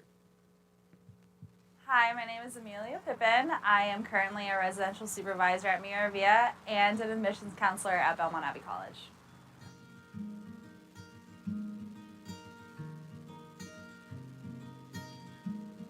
When I found out I was pregnant, I was a sophomore at Belmont Abbey. It was actually towards the end of my sophomore year, actually during the summer, and I was working in Florida. I was really scared. My first thoughts were that my world is gonna end. I'm gonna have to drop out of college. What are my parents gonna say? I'm gonna have to quit playing lacrosse. I had no idea what it was gonna be like. I was scared that the students on campus were gonna judge me, that the church was gonna judge me. Basically that I wouldn't be able to handle any of it, but once I met Debbie at Miravia, my fears kind of subsided a little bit. When I first arrived at Miravia and met with Debbie Capon, she gave me a tour of campus and basically told me all the resources that Miravia had to offer, one of them being 4 hours of childcare. which was great because that made me think that I was able to finish school and play lacrosse at the same time. She also told me that, we have our own room, so room and board was there, meals were taken care of, the resources, so diapers, clothes if we need it, anything for the baby would be provided at Miravia. And then also just the other mothers in the community going through the same thing. She also said that if I had friends on campus that wanted to babysit, they'd be allowed to come and pick up Avery, which that happened a lot. And then lastly, just the tuition. They helped out a lot with that Miravia scholarship that they offered. So all of it has been a huge blessing. And I actually currently work there today overnights, just kind of helping mothers that are going through the same journey that I did, as like a mentor or a house mom, so to say. I graduated in 2017 with a biology degree and minor in psychology. I was able to still continue to play lacrosse. And now I am currently working in the admissions office at Belmont Abbey College, helping other students come onto campus and find a place and find a home for them here. I've also been blessed with helping 2 moms, actually this previous year, come in and find Miravia. They had no idea if they were going to be able to go to college, and the conversation basically happened where I told them that Miravia existed, and then it went from there. So it came around full circle, definitely providential, and I knew that this is kind of part of God's plan for me. The combination of Belmont Abbey College and Miravia being here in one central location has really been such a huge blessing for me. I would have no idea what my life would have looked like without either one of those. In fact, I loved it so much that I'm still at both locations today, working at Miravia and working here at Belmont Abbey College. So to say that I loved it is an understatement. To any new moms who are younger, college age, and are very scared about the news that they just got, finding out that they're pregnant, I would definitely say that your world is not ending. In fact, it's just beginning in a new light, a new colorful way. God has a beautiful, amazing plan for you and your child. And if you don't believe that, just read Jeremiah 29:11, which is my favorite Bible verse and has been told to hold true, especially in my life and my experiences. So just pray about it and kind of trust the Creator because He ultimately knows what's going to happen.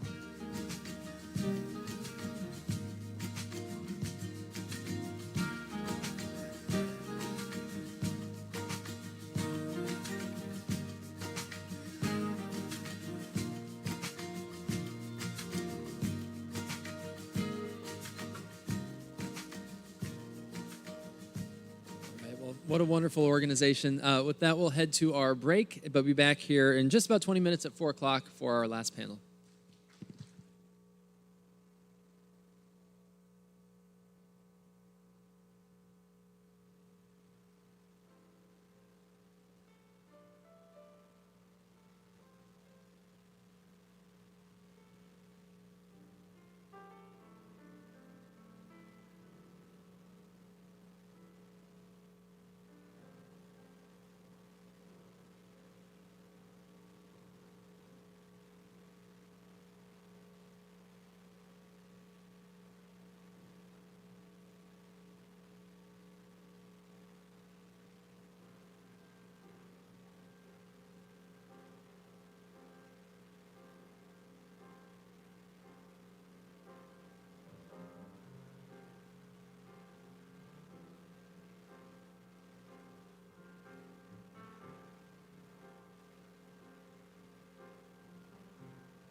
How can a small private Catholic college in Belmont, North Carolina, make a difference?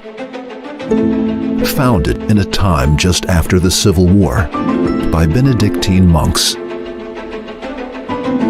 Belmont Abbey College began. With one monk, Father Herman Wolfe, and 2 students picked up in Richmond, Virginia.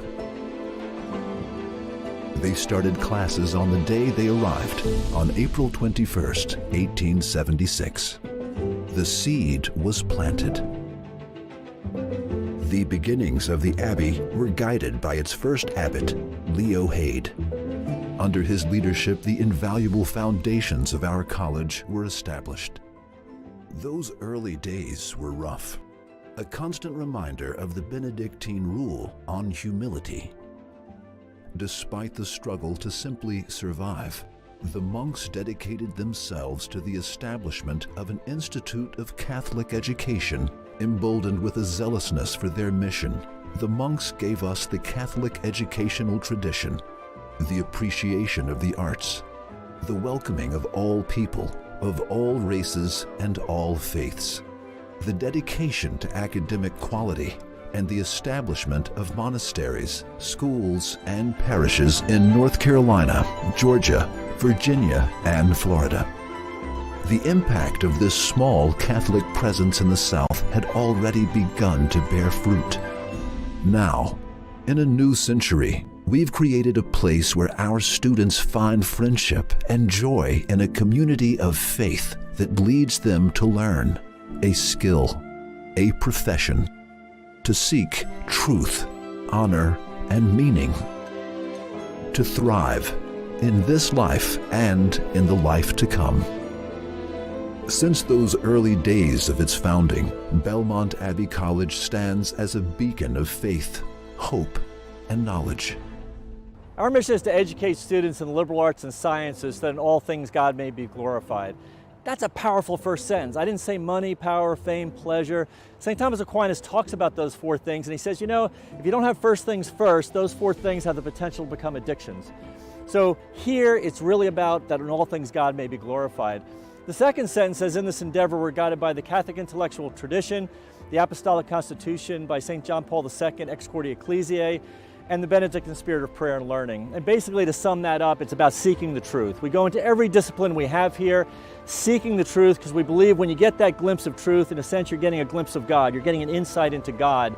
And then finally, we talk about welcoming a diverse body of students and providing them an education that will lead them to lives of integrity, succeed professionally, become a blessing to themselves and others, and to become responsible citizens.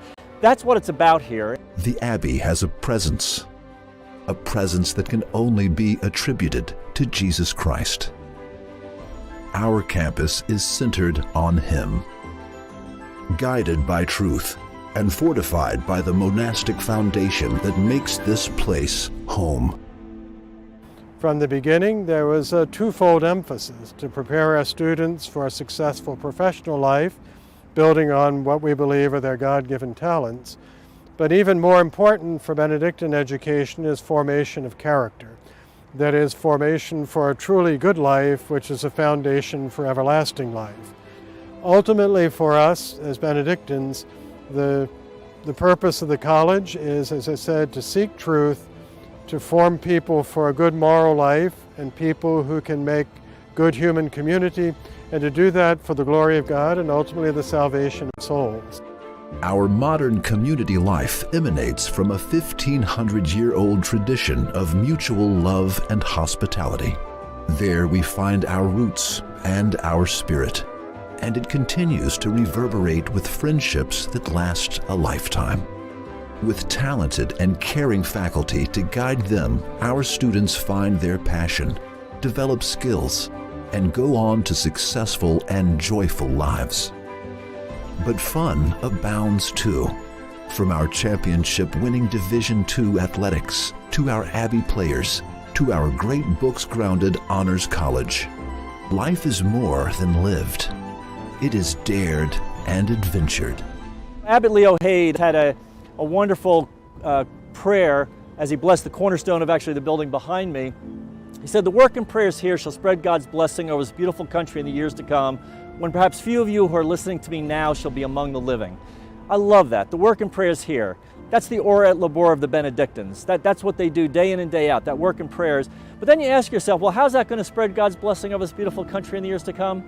It's the fruit of those work and prayers, which are our students. Literally, our students leave here every year in graduation like a beating heart. They're being sent out into this beautiful country, and they are quite literally the blessing that he referred to. And I loved his prophetic nature. He said, when perhaps few of you who are listening to me now shall be among the living.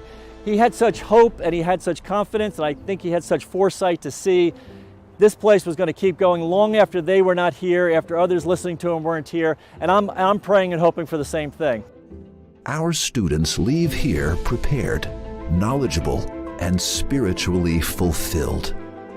They are the blessing that is spreading across this country and the world. This is the fulfillment of our mission. This is Belmont Abbey College, the Catholic college of the South.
All right, if everybody would start taking their seats, we're about to begin our last panel.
All right, well, as we're sitting down, before we introduce the speakers, this is the last time of the evening when we're all together.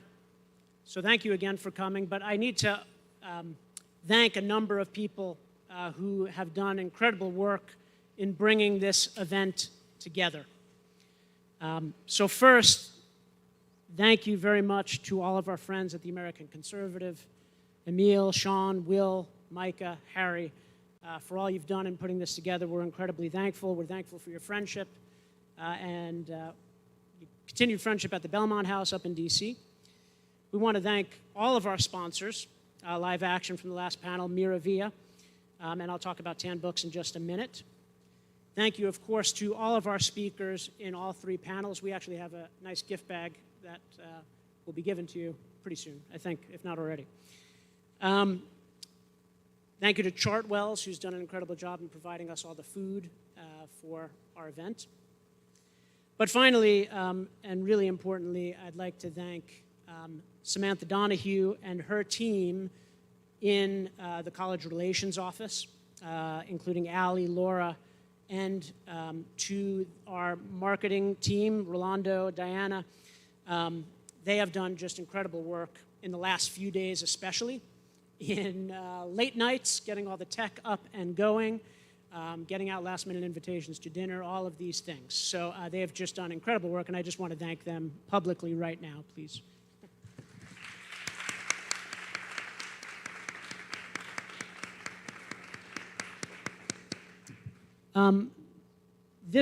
This panel is sort of being sponsored by Tan Books and the Benedict Leadership Institute.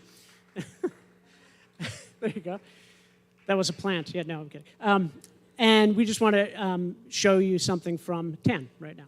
So.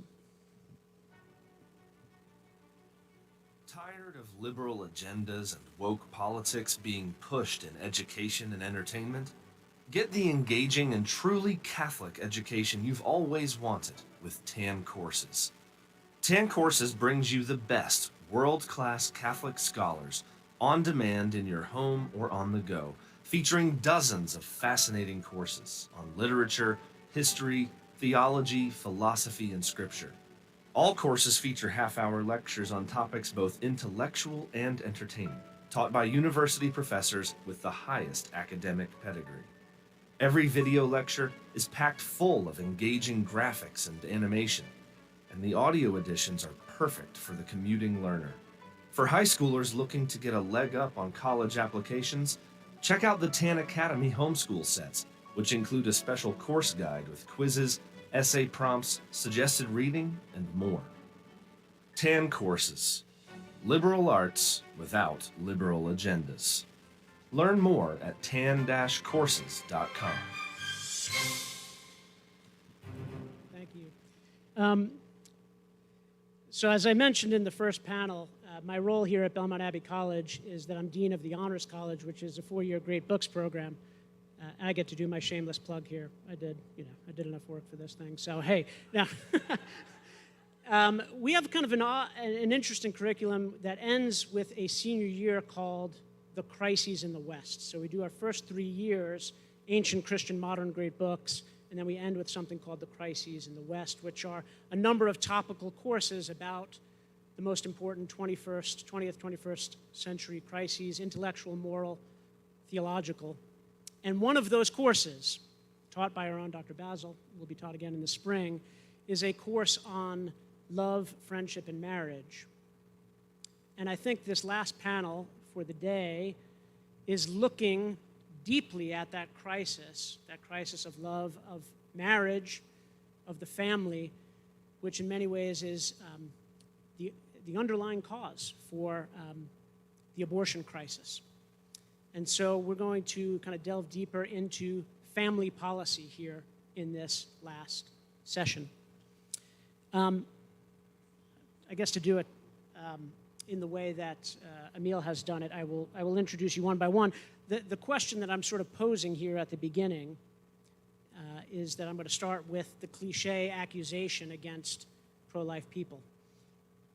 Right? And the cliche accusation is, well, outside of making sure abortions don't happen, you don't really care all that much about women, their well-being, and family well-being. And I think, as a number of our speakers have shown today, maybe that's something we need to take to heart. Maybe that's something we need to think about. We need to have enough humility to think about, is that true, and how do we respond to it? And so I'm going to be kind of, before I do individual introductions and letting each of them speak, the question I sort of have is this true? If so, what are the biggest priorities, the biggest problems and priorities that need to be addressed in terms of family, marriage, policy, and what are the means in which we do that. So with that, I'm going to begin with our first panelist, Micah Meadowcroft. Micah is the online editor of The American Conservative.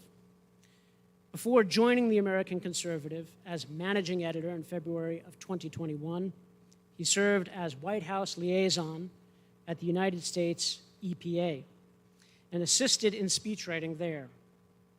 He holds an MA in social science from the University of Chicago and a BA in history from Hillsdale College. Micah.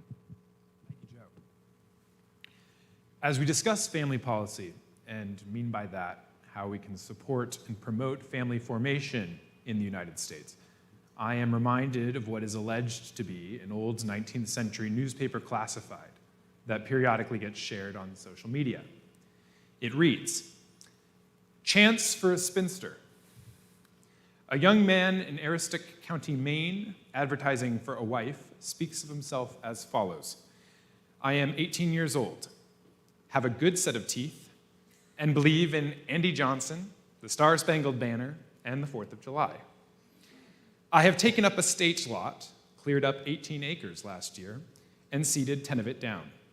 My buckwheat looks first rate, and the oats and potatoes are bully. I have got 9 sheep, a 2-year-old bull, and 2 heifers, besides a house and a barn. I want to get married.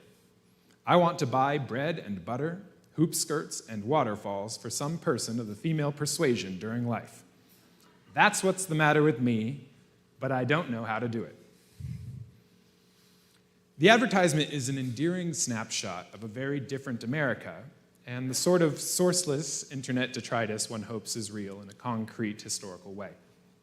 But if we look at marriage rates today, it is also a familiar cry for help. When it comes to forming families, too many young Americans, and American young men especially, don't know how to do it. This is troubling to conservatives, and it should be. The family, as Aristotle told us, but also as almost all of human history has shown us, is the basic political unit of a stable society. Genesis 2, of course, shows us the first family, a man, a woman, and their children, and with that, the first civil war. It also tells us the story of a husband and a wife becoming a nation. Abraham is called by God to become a patriarch, to go to the land the Lord will show him, in order to, with Sarah, be fruitful and multiply and take dominion. Efforts to dismantle the family, to pretend that it is an arbitrary construct that occludes rather than mediates the relationship between the human person and sovereign political power, are largely recent, though we ought perhaps to acknowledge Plato and a certain famous Citian speech here. And these efforts have, over and over again, and still today, dehumanized and degraded us, whether or not they are acknowledged to be totalitarian. Totalitarian is a modern neologism and should generally be replaced with tyrannical, the older and better word. But it does get at a sense of claustrophobia relevant to family policy discussions, and so I use it here. If politics and civilization is fundamentally built on families, which we think it is, then families need space to grow in, to become that foundation, and policy intervention should be aimed at giving them that space. Thinking in terms of space, of open fields and fertile garden beds, of trellises and fences, also gets us away from what has been called the reign of quantity in modernity, and of conservatives resorting to monetary values to measure everything. It helps us to think more clearly of the natural family as it is, an organic, integral whole, and the human being that makes it up as what they are too, animals, rational and political, made in the image of God. And so, while I support direct economic support for families, the financial incentives, bonuses, and tax tweaks that make up much of family policy discourse today, both here and in DC, I want to remind us to think of the human animals involved, and in particular, to think of men without college degrees, and how we can help them, like the young farmer from the classified advertisement, again make marriage a cornerstone rather than a capstone in life. At this point, a disclaimer is appropriate, or perhaps rather a clarification. Family formation still works mostly today for men like me, or at least marriage does. I'm only recently engaged, so I don't have firsthand experience of children and home buying yet. But I have peers who do, and they're making it work. But we are not normal, nationally speaking, even if we might wish to be in certain ways normative. I have a brainwork laptop job with a comfortable salary and the prospect of advancement. I have a graduate degree on top of my bachelor's. I come from an intact, church-attending, middle-class family and attend services weekly myself, and the same is true of my fiance. From a policy-making standpoint, then, I am not who needs the most help, and I am not who I hope creative thinking about family policy will primarily help. Pro-family policy must begin, then, as pro-marriage policy.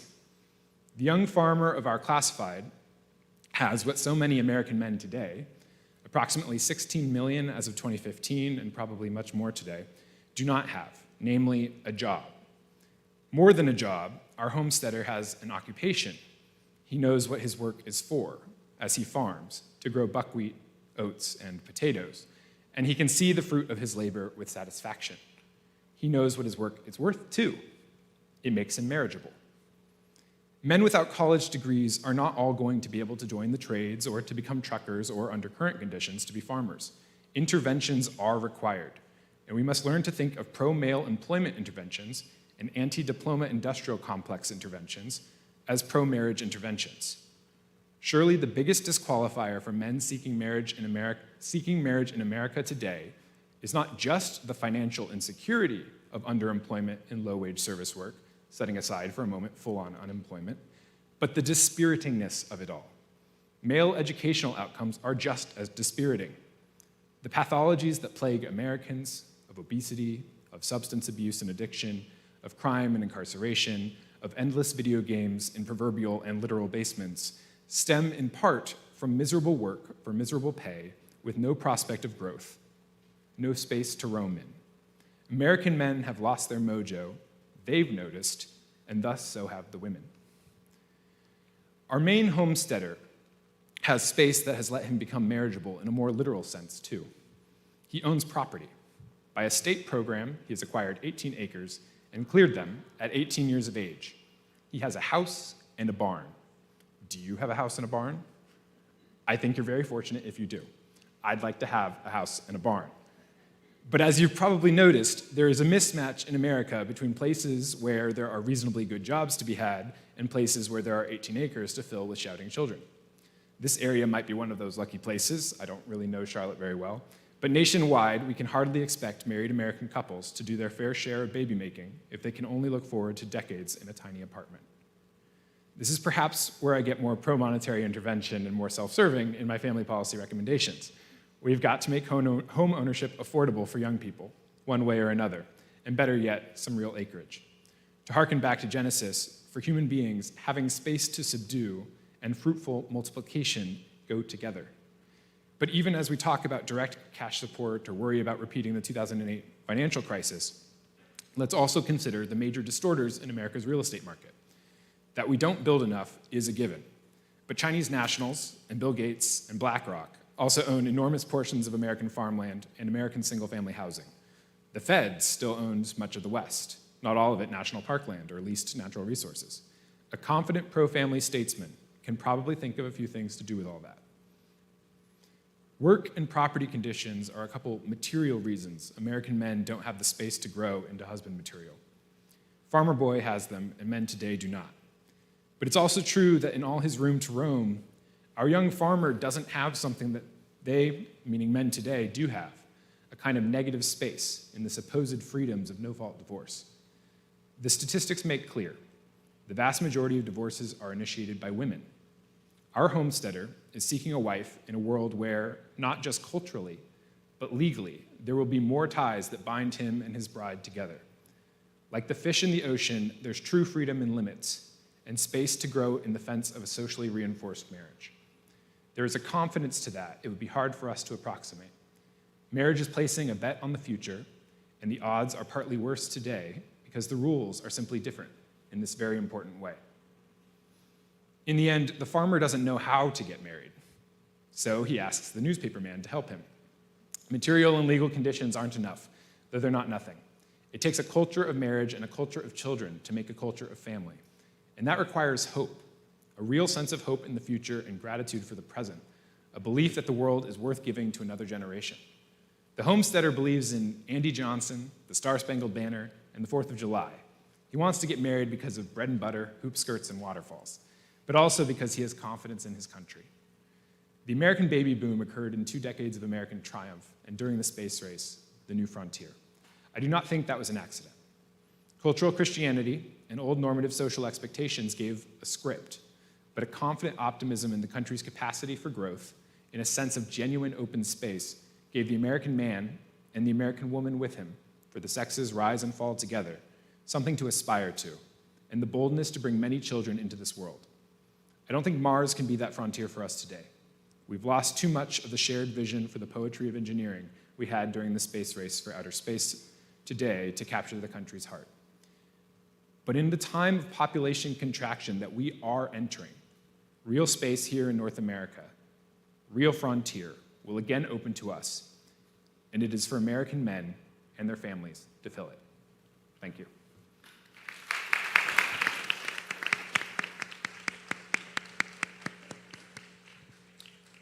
Thank you, Micah. Our next speaker is Dr. Catherine Ruth Pacolic. She serves as an associate professor of economics and social thought at the Catholic University of America and a visiting fellow in the Simon Center for American Studies at the Heritage Foundation. Her areas of expertise include economics of education, family studies and demography, Catholic social thought, and political economy. Her research and writing has been published in Demography, Economic Inquiry, Cosmos plus Taxis, the Journal of the National Cancer Institute, Public Discourse, and First Things.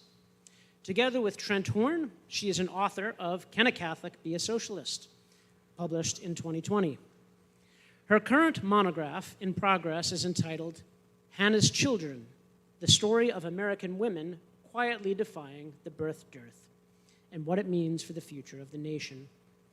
Pacolic did her doctoral work in economics at Harvard University and lives in Maryland with her husband, philosopher Michael Pacolic, and 8 children, one of whom is a proud Abbey student.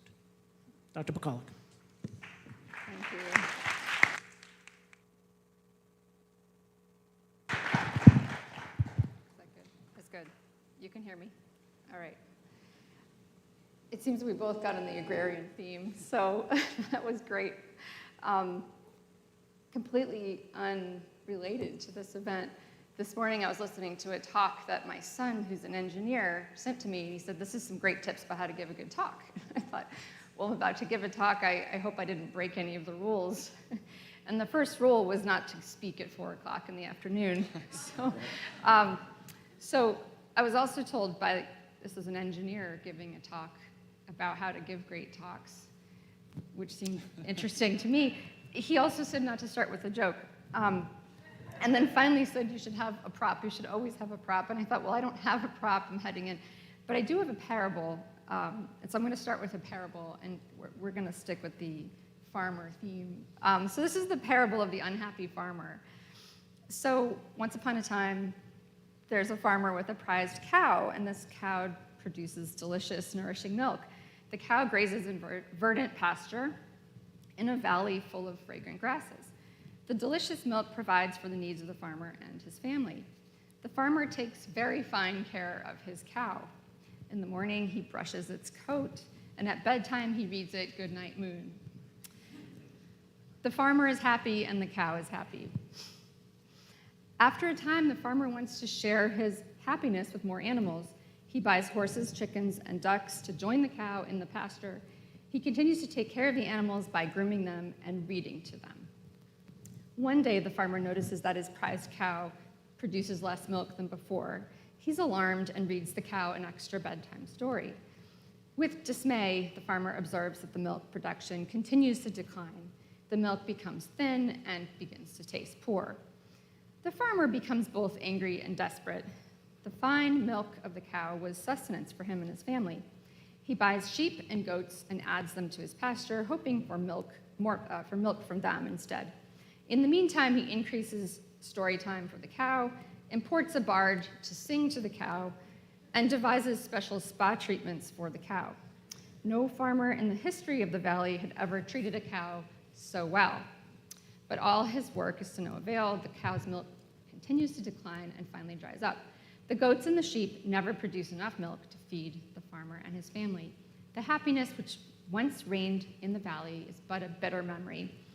The farmer then shakes his fist at various scapegoats, especially climate change, Republican extremists, anti-vaxxers, creationists, homeschoolers, climate change, and Vladimir Putin. And he looks with jealous envy at the greener pastures in the neighboring valley. For he hadn't noticed until the end that his verdant pasture was no longer verdant. There was nothing really wrong with his cow except a slow starvation. And the farmer wept bitterly. So this is the parable of the starving cow. It could also be called the parable of the unhappy or foolish farmer. So in the interest of time, and this is pretty much all I need to say, I'll unpack this analogy very quickly. The prized cow plays the part of the family in civil society. The cow is, in fact, the source of vitality for the farmer and his family. The farmer plays the part of the state, the guardian of the pasture. The farmer foolishly believes that he, the farmer, is the source of the vitality of the cow. The fragrant grasses in the pasture play the part of the church, and they are the true source of the vitality of the cow, not the farmer. The horses, chickens, and ducks are additional policy goals of the foolish farmer, goals that undermine the health of the pasture, the church, as the animals overgraze. Such goals might include false freedoms, equality, state education, or even social welfare. The goat and the sheep are false cows, substitutes for the cow that the farmer hopes will fill the gap. But since these goats and sheep also require good pasture, they cannot do any better than the cow. So this is roughly the vision of the situation that I think that we are in, if that wasn't obvious. All right, so just a few maybe just useful provocations for our conversation that I think might be worth stating. The difficulties for the family and for family policy in America cannot be reduced to a question of a bigger state or a smaller state. Instead, family policy, which aims at the revitalization and the restoration of the family in America, has to begin with a correct understanding of the source of vitality for the family. The unhappy farmer increased his own efforts, the size and scope of his energies, his investments, his agendas, and his incentives into activities which, in the end, had no hope of curing the cow, which was actually starving, and which, in the final stages of desperation, the sheep and the goats, actually hastened the decline of the cow. Second, the source of the vitality and energy for the family is now, and ever was, the church. All across America today, and here on this campus, for instance, religiously orthodox communities do give rise to young men and women who form stable families, welcome children at well above replacement level of fertility, keep their promises to each other, and go further above and beyond to serve neighborhoods, civic enterprises, local economies, charities, the national military, and more. Strong churches provide vitality and energy through grace, relationship with God, fellowship and accountability, and providing living witnesses to virtue and faith. The state cannot provide any of these things. Third, a correct analysis of what ails the family should arrive at the following truth. The American family is in fact starving. What I've just described is present in tiny minority communities around the country, but remains a tiny minority. Absent a lived experience of strong religious community, young people marry later or not at all, like our, what was his name? Yeah, they fail to keep their promises when they do marry. They build vices and bad habits which undermine their ability to keep promises. They fail to educate and nurture their children. They deliver up to the community broken, starved children, now adults, who, looking around and having no experience of verdant pasture, innocently suspect that false forms of family life, such as cohabitation, love is love, etc., might satisfy, and who pursue false policy goals, which are competitor churches, after all, with all the vim and vigor of a desperate farmer determined to make the cow produce milk. Fourth, there is a God-given distinction of labor, or kind of distinction of division of office, really, between the family, the church, and the state, which limits the effectiveness of state action. The state cannot nourish, the church is the nourishing mother. The family cannot produce goods for the state without nourishment from the church. The family and the church together require the championship and the protection of the state. It is the state's valley to watch over. The farmer was happy and the cow was happy when the farmer provided the conditions for the healthy cow. Fifth, and then I'm going to just leave you with 3 policies. Fifth, there is a fundamental asymmetry. The state, the farmer, by being foolish, can harm the family irreparably, in fact, by undermining religion and religious communities which nourish the family. But the state cannot help the family directly. It's difficult to do, we'll say that, since the state is not food for the family. Alternative policy goals, horses, chickens, and ducks, are almost always substitutes for the church and competitors with the family. False freedoms substitute for the freedom of the church. False equalities substitute for the equal dignity that we have in Christ. And false welfare programs compete for resources with churches. Charitable crowding out is well documented, and replace Christian charity with secular money distribution. Okay, so in light of all of this and this parable story, I have only 3 specific policy recommendations that we might want to pull into the table of the discussion. The first is that religious liberty is the most important family policy. So to include into the basket of things we consider when we think about revitalizing the family and new family policy, not to think that religious policy or religious liberty is some other type of thing. That's just religious liberty, and there's family policy. They're not separated. So bring them back together. And that may certainly, in fact, mean providing necessary incentives, focusing on the vitality of churches and church communities. The plight of Yeshiva University right now comes to mind as an enormous problem. Second, the state attacks the family when state usurps the proper role of the church in the education of children. So the second piece of family policy I would want to bring to the table is the ending of public education. Not really a family policy in the normal sense, but this is my point. Religion and education are not distinct. They're absolutely family policies. As Pius XI said, you can undermine the role of the church by taking away its job, right? So its job is to educate children. So the state attacks the family when it usurps the role of the family and the church in education. And finally, end, or if you will, revise various forms of social welfare, particularly Social Security, the state pension plans, which deprive families and churches of their obligation to care for their own parents. This is a bit of a tricky one. I certainly recommend considering it's being revised. In the United States, of course, we have a system that will not only need to be, it will need to be revised shortly. If ending pension programs, public pension programs, is undesirable, they need to be revised so that one's benefits received are increasing in the earnings contributions of one's children. Because right now, married couples get married, are eligible for benefits on the basis of their own work and not on the basis of children that they provide, which of course become a public good in this way. So we could spend more time on that if it's of interest, but I won't unpack that fully at the moment. And that is all I have for you.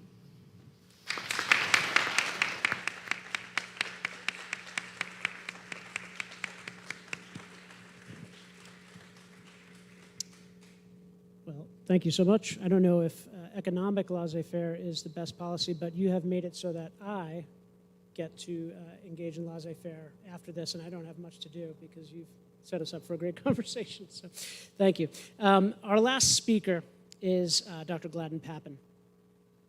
He's currently serving as visiting senior fellow at the Matthias Corvinus Collegium in Budapest on leave from the University of Dallas, where he is an associate professor of politics. He is a co-founder and deputy editor of American Affairs, as well as co-founder of Post-Liberal Order. He is a permanent research fellow and senior advisor for the De Nicola Center for Ethics and Culture at the University of Notre Dame. And he is also an alumnus of the Notre Dame Institute for Advanced Study. He directs the activities of the Pro Civite Day and is the advisor of the National University of Public Service in Budapest. Since 2017, he is a Knight of Magistral Grace in the Sovereign Military Order of Malta, and since 2021, a Knight of Merit in the Sacred Military Constantinian Order of St. George. He is also a citizen of the Osage tribal nation. He received his A.B. magna cum laude in history and his A.M. and Ph.D. in government, all from Harvard University. He was born in St. Louis and lives with his wife, Jeanette, and children between Budapest and Dallas. Thank you for being here.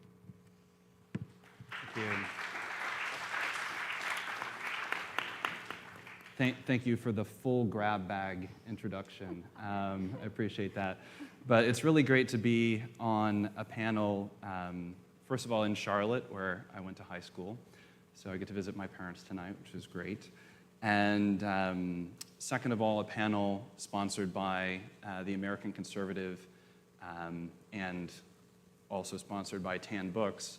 I didn't know that the Tan Books sponsorship was coming as well, but it really now brings me back, even more so just than the American Conservative one, to 2002. I was a charter subscriber of American Conservative, as I remind Emil every single time I talk to him. It gives me special rights over the direction of the publication. But also in 2002, my bookshelf consisted in at least 85 or 90% of my bookshelf was Tan Books, so stuff I had ordered from Tan Books. So it's great to see that institution continuing. So I want to talk about family policy. Of course, this is the family policy panel, and I think it's at a minimum, even though there are probably some disagreements on the panel, I think we can agree that it's a sign of a certain advance in the conservative movement, or whatever you want to call it, that we're having a discussion about what family policy is. Because the baseline of the Republican Party over the last 30 years has been to be a pro-life party and otherwise basically to talk about free market capitalism and laissez-faire economics.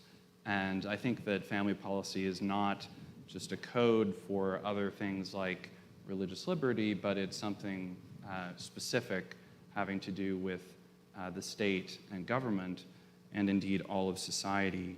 So I just want to take us back for a moment to 1983 and a document that was published by the Vatican called the Charter of the Rights of the Family. And I started thinking about this earlier today during Katie's presentation, but I thought I would read just a couple of short excerpts from this. If you're not familiar with the document, it's one of the foundational kind of summaries of modern Catholic social teaching as it applies to the state and the family, and therefore might be of interest to you. So in Article 9, the Charter says, families have the right to be able to rely on an adequate family policy on the part of public authorities in the juridical, economic, social, and fiscal domains. So that's a very, in my view, that's a very specific description. We could talk about what the different categories would include, but at the very least, even in 1983, this term family policy was there. It's more common in the European languages, wasn't really a commonplace of American political discussion until really just the last few years. So whatever family policy is, it's something that unites elements of each of these different areas. And to give you just a quick sample from Article 10 of the same document, the document says, families have a right to a social and economic order in which the organization of work permits the members of the family to live together, and does not hinder the unity, well-being, health, and the stability of the family, while offering also the possibility of wholesome recreation. So very glad that the church in her great wisdom made sure to put in, protection of the weekend and things like that. Remuneration for work, the document continued. I'll only give you one more sentence. I know it's nothing more exciting than reading church documents at 4 p.m.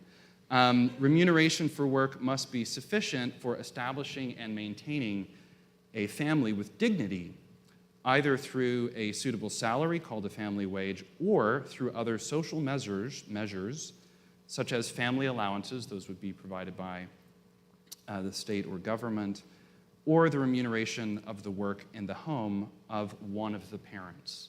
So if you're not familiar with this document, check it out. The rest of the talk is not just going to be an exposition of that. But since we're at a Catholic college, I thought it would be fair to begin with a little gesture toward that.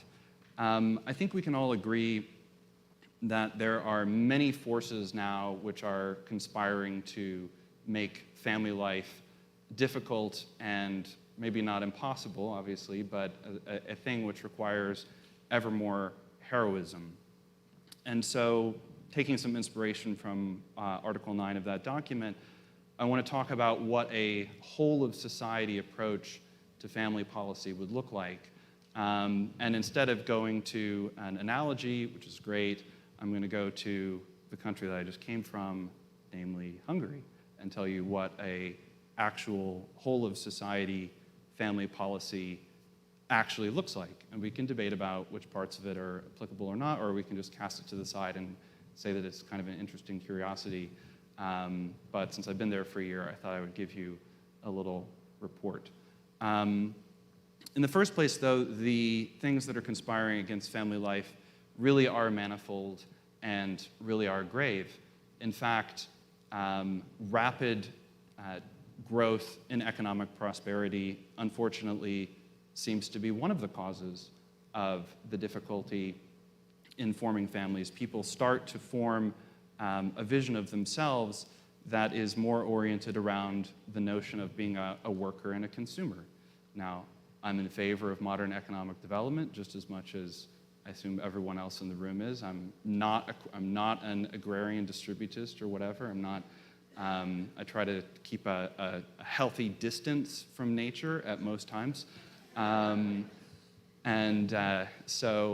nevertheless, that seems to be the situation. Advanced economies that are growing quickly, tend to suffer a decline in their birth rate. This is not merely a problem that can be easily solved. Certainly the way that the issue used to be framed by the zero population growth people, I know there was a discussion of that earlier, by the zero population growth people is quite inadequate. A society that doesn't have enough children, that's not replacing itself, indeed a society that's not growing, isn't just a society with a static number of people, it's an aging society. It's not like, and I don't know how this kind of has been missing from the popular perception of the debate, but I think it's missing from most like man-on-the-street interviews. As people think about a dramatically growing society as one that puts more burdens on society, it's actually the reverse. An aging society with a static number of people puts incredible intergenerational tensions into the mix. In particular, young people, rather than contributing to innovative industries, have to spend more of their work time serving the old. The number of young people is smaller. They can bargain for a higher wage. There are more inflationary pressures, et cetera. So that's just the baseline of modern, rapidly growing economies. It's a phenomenon we see everywhere, except in some, we're going to publish some very interesting research about this in American Affairs soon. That's just the baseline. So we add on top of that, a toxic culture. Add on top of that the post-COVID baby bust, which was entirely predictable. I wrote about it in AmCon in May of 2020. That's there, and now we have an impending, even worsening economic crisis. We already have a lot of inflation starting to be seen in the economy. It's clearly, it may indeed be a perfect storm of problems that are difficult, if not impossible, to overcome. So there is no easy solution to the problem of declining birth rates and more difficult family life. So I don't want to put forward any kind of glib solution. But certainly my perspective as someone who's trying to think about a whole of society effort, what a whole of society effort would entail in promoting the family, from my perspective, the element that has been missing from the American conservative movement, not the magazine, obviously, but from the American conservative movement, is the element of state and government. So, we do have a lot of wonderful, pro-family efforts, wonderful cultural institutions, very active churches, and all of those things. They're important. We should continue to support them, continue to be extremely active in them, bear witness to them, promote them, offer them elements of governmental support as well. But the element that has been particularly missing because of our resolute and certainly reasonable focus on the pro-life issue has been the element of state and governmental support, not in terms of replacing all the other activities of the family or destroying all other charitable and cultural institutions, but in terms of the power that governments do have to arrange and coordinate other elements of life. So in talking about Hungary, where I've been living for the last year, I don't assume that everything that they're doing is easily translatable. It may not be for various reasons. But the point I like to begin with is that when you step off the jet bridge of the airplane, yeah, I see Josh nodding his head. When you step off the jet bridge, off the airplane into the jet bridge at the Budapest airport, the jet bridge has wonderful illustrations of a mother, a father, and their 3 children. And it says, "Welcome to family-friendly Hungary." And it says that in English and all sorts of other languages. And, some people have said, is that just PR? Is this just like a nice PR campaign by the Hungarian government to make sure that their country kind of looks like a pro-family paradise? And the answer is yes, yes, yes, it is. It is a PR campaign because guess what? If we've learned anything, PR campaigns make a huge difference. And the way that public space is filled and occupied with certain images rather than others makes a big difference. So, in America, when you step off the jet bridge, what do you get? A credit card advertisement, right? So it's like, here, America will help you go into debt, but you'll collect frequent flyer miles, which, honestly, I sort of prefer the frequent flyer miles, but no. But it's, those are 2 images, like little insights into 2 different societies. Hungary has also, though, something called a child protection law, which was introduced. It's a long-standing law, but was amended with some controversy about a year and a half ago. And the child protection law provides a couple of additional elements of protection. For example, companies are not allowed to participate in public advertising campaigns that advocate for alternative sexual lifestyles. Think about that. So the public space that is occupied by companies looks very different in Hungary in the month of June than it does in the United States. It's also illegal for bookstores to sell publicly or like in an easily accessible and visible way books that offer a self-serving picture of alternative sexual lifestyles within 200 yards of a school. There are little things like that that make it a little bit more of a pleasant public space. It's a little bit like the 1990s in the United States when there was certainly edgy programming on television, but it was there late in the evening. And so it's not illegal. You can have your edgy television programming, but it's going to be at 10 or 11 p.m. at night. These things, lo and behold, make for a more family-friendly society. So this is just kind of a superficial element, I guess I would say. But Hungary has suffered a lot in the 20th century. It was torn apart in World War I, pretty much destroyed by Nazism and communism, and its birth rate fell to, I think, a low of 1.25 children per mother as their total fertility rate in the early part of the 2000s. So for Hungary, it's been an existential matter to try to turn around their society, at least to the best that they can. So basically what they have done, and I don't want to get into all of the details, but would be happy to discuss them, is that they have oriented every part of their governmental system toward the promotion of family life. So the Constitution enshrines in an article that the family is a union of man and woman, that children have a right to be brought up without interference according to their biological sex at birth. Education in schools is oriented around the same thing. There can be no sort of disruption of ordinary childhood education by heavy confrontation with alternative ideologies and so on and so forth.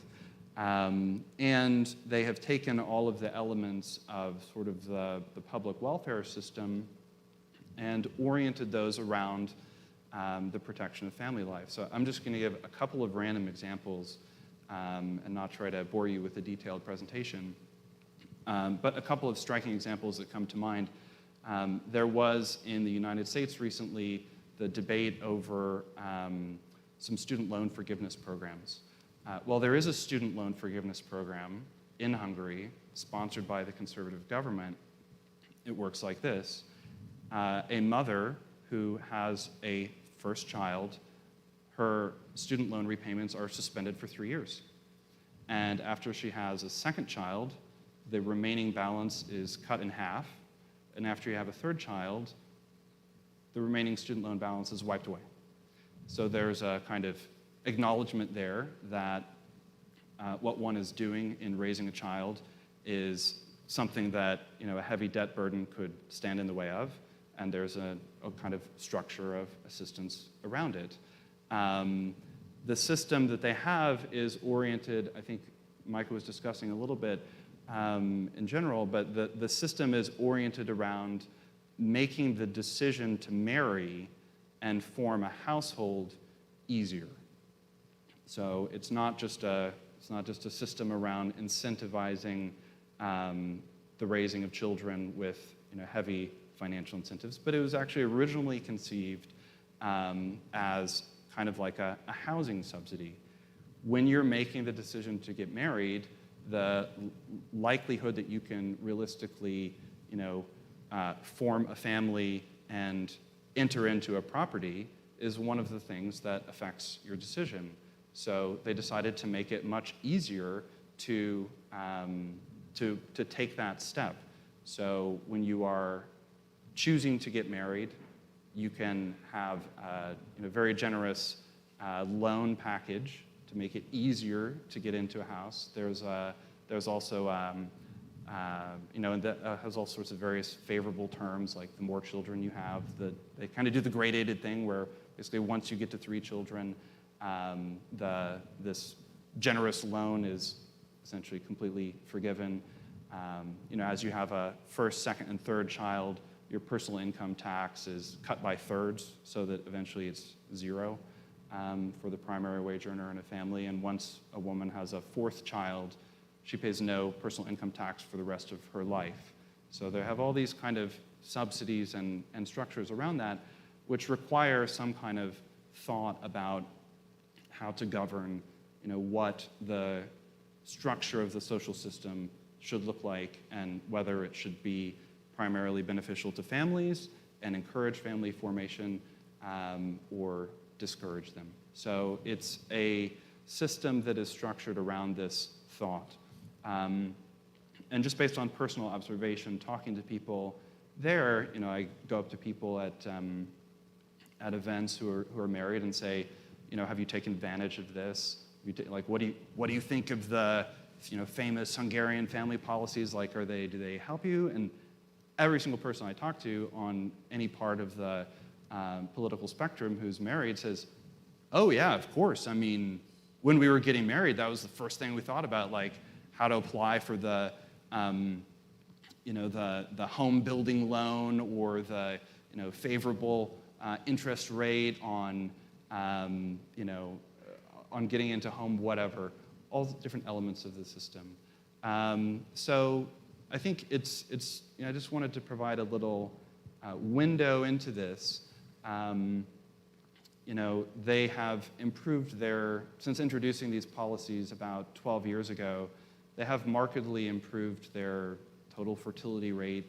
There's kind of sort of debate about whether these measures are directly responsible for it or not, but their birth rate has gone up about 30% since 2010. And given that the policies started being introduced in 2010 and that their birth rate had declined every single year for the past 35 years before that, seems like it's had some good effect. But the real striking number, which should give everyone pause, or at least give us something to think about, is the number of marriages per year in Hungary. Number of marriages per year in Hungary since 2010 has more than doubled, and the number of abortions per year has halved. So, if we talk about whether it's possible for government to, make certain interventions, change the way things are done to make forming a family more, this choice-worthy thing, forming a family, easier, something can be done. Whether or not the grand problem of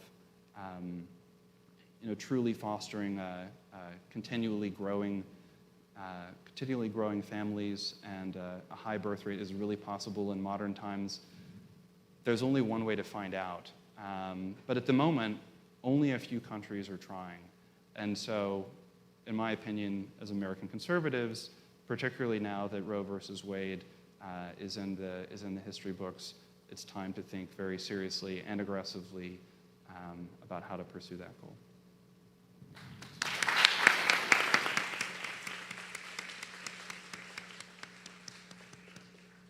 Thank you so much, Dr. Papin. I will just first give everyone on the panel a couple of minutes if they would like to respond to one another's talks. And then I'm going to really turn it over. I know there's a whole lot of, in talking to my colleagues this past week, there's a whole lot of interest in this panel. There will be lots of questions, and we'll go from there. Gladden, could you speak more to how, I assume in most cases, when people make concessions to which Hungarian policies aren't translatable to a US context, scale and size and whether it should happen at a federal or a state level is probably where that conversation usually goes. How do you think about it? What kind of conversations have you had along those lines? I mean, I don't want to turn toward like a super technocratic or wonky discussion of like I think I've already been wonky enough for the 4 o'clock hour. Yeah, I mean, Hungary is a unique society. Actually, I just noticed while we were here that this collection was actually, sponsored by or given by a Hungarian immigrant from 1956. So that's very interesting. Yeah, Hungary is a very small society, 10 million people. Unique cultural history, but there's every reason in looking at their modern history to assume that it would be impossible to turn around their cultural situation, right? They were destroyed during World War I. They had however many years of communist rule. After that, you basically had like rapacious Western capitalists coming into the country and like selling off all of the goods in the country at bargain prices to like German companies, basically. Like there's every reason to assume that this like damaged society could never turn it around. So I'm most interested in that aspect because I can certainly be as pessimistic as the next person about the direction of American society. I think the basic thought is just that the welfare state is not going to go away. Like, state support programs of some variety are going to continue to exist. And the pressures for them to increase will probably be there as the economic situation in our own country grows worse. So the Hungarian approach is actually not to think just about specific programs, but actually to make support of the family the test for every single item of legislation.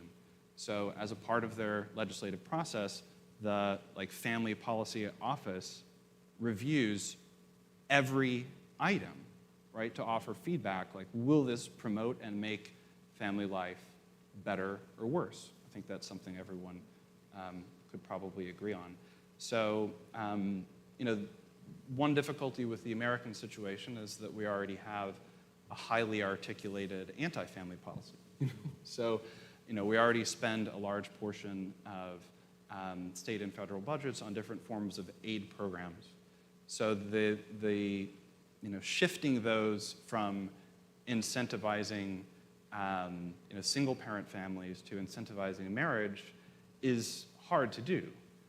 On the other hand, I'll just end with this. On the other hand, there are certain political phenomena that are happening that wise or prudent conservative or Republican statesmen could probably take advantage of. For example, the trend of the Hispanic vote toward the right in some states. So historically, many Hispanic voters have been more socially conservative, but because of their attachment to different state benefit programs, again, in different, obviously complex phenomena in different states, they've tended to vote for the Democratic Party.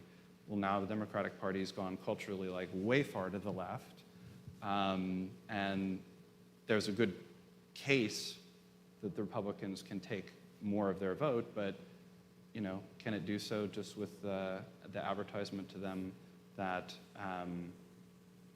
we should cut the welfare state even more? Probably not.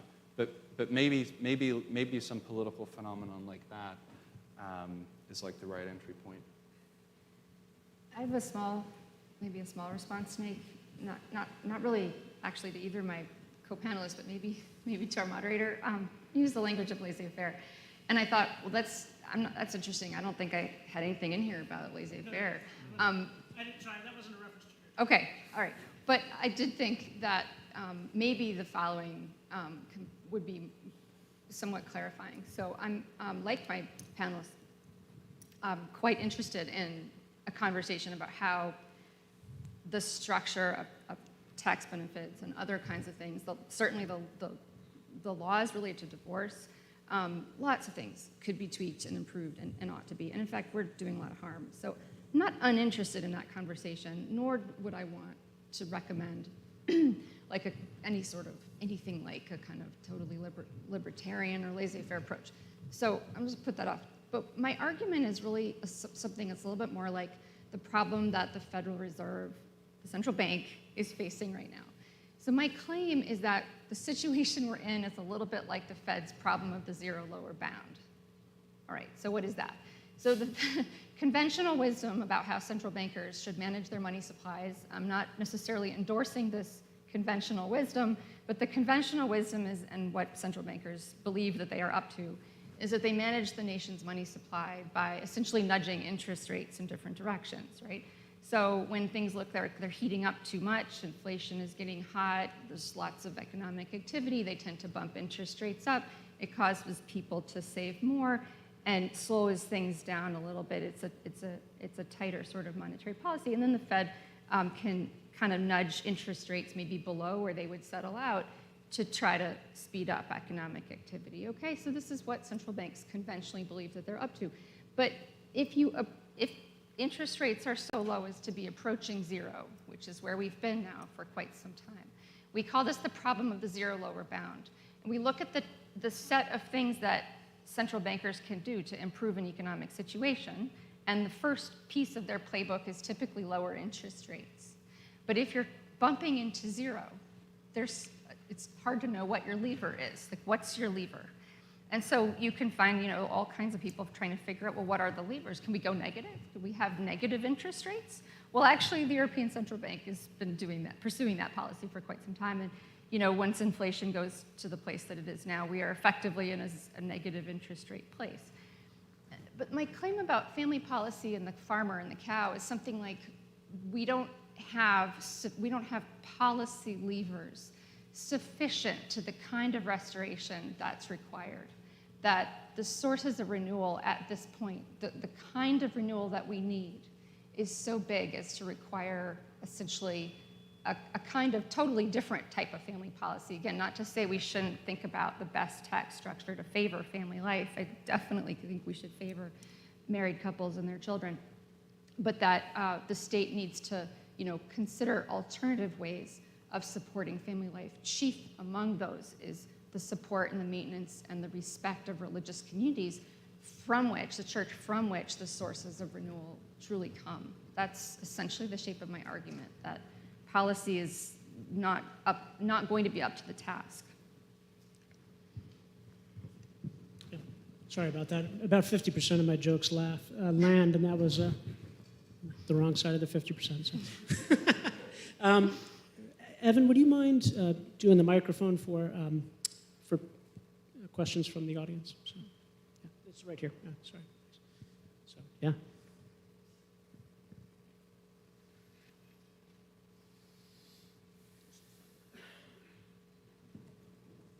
Is this on? All right. Well, thank you very much. Gladden, in theory, I love your argument.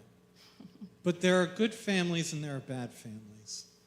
And I wonder if a family policy in the United States would help bad families to continue to exist.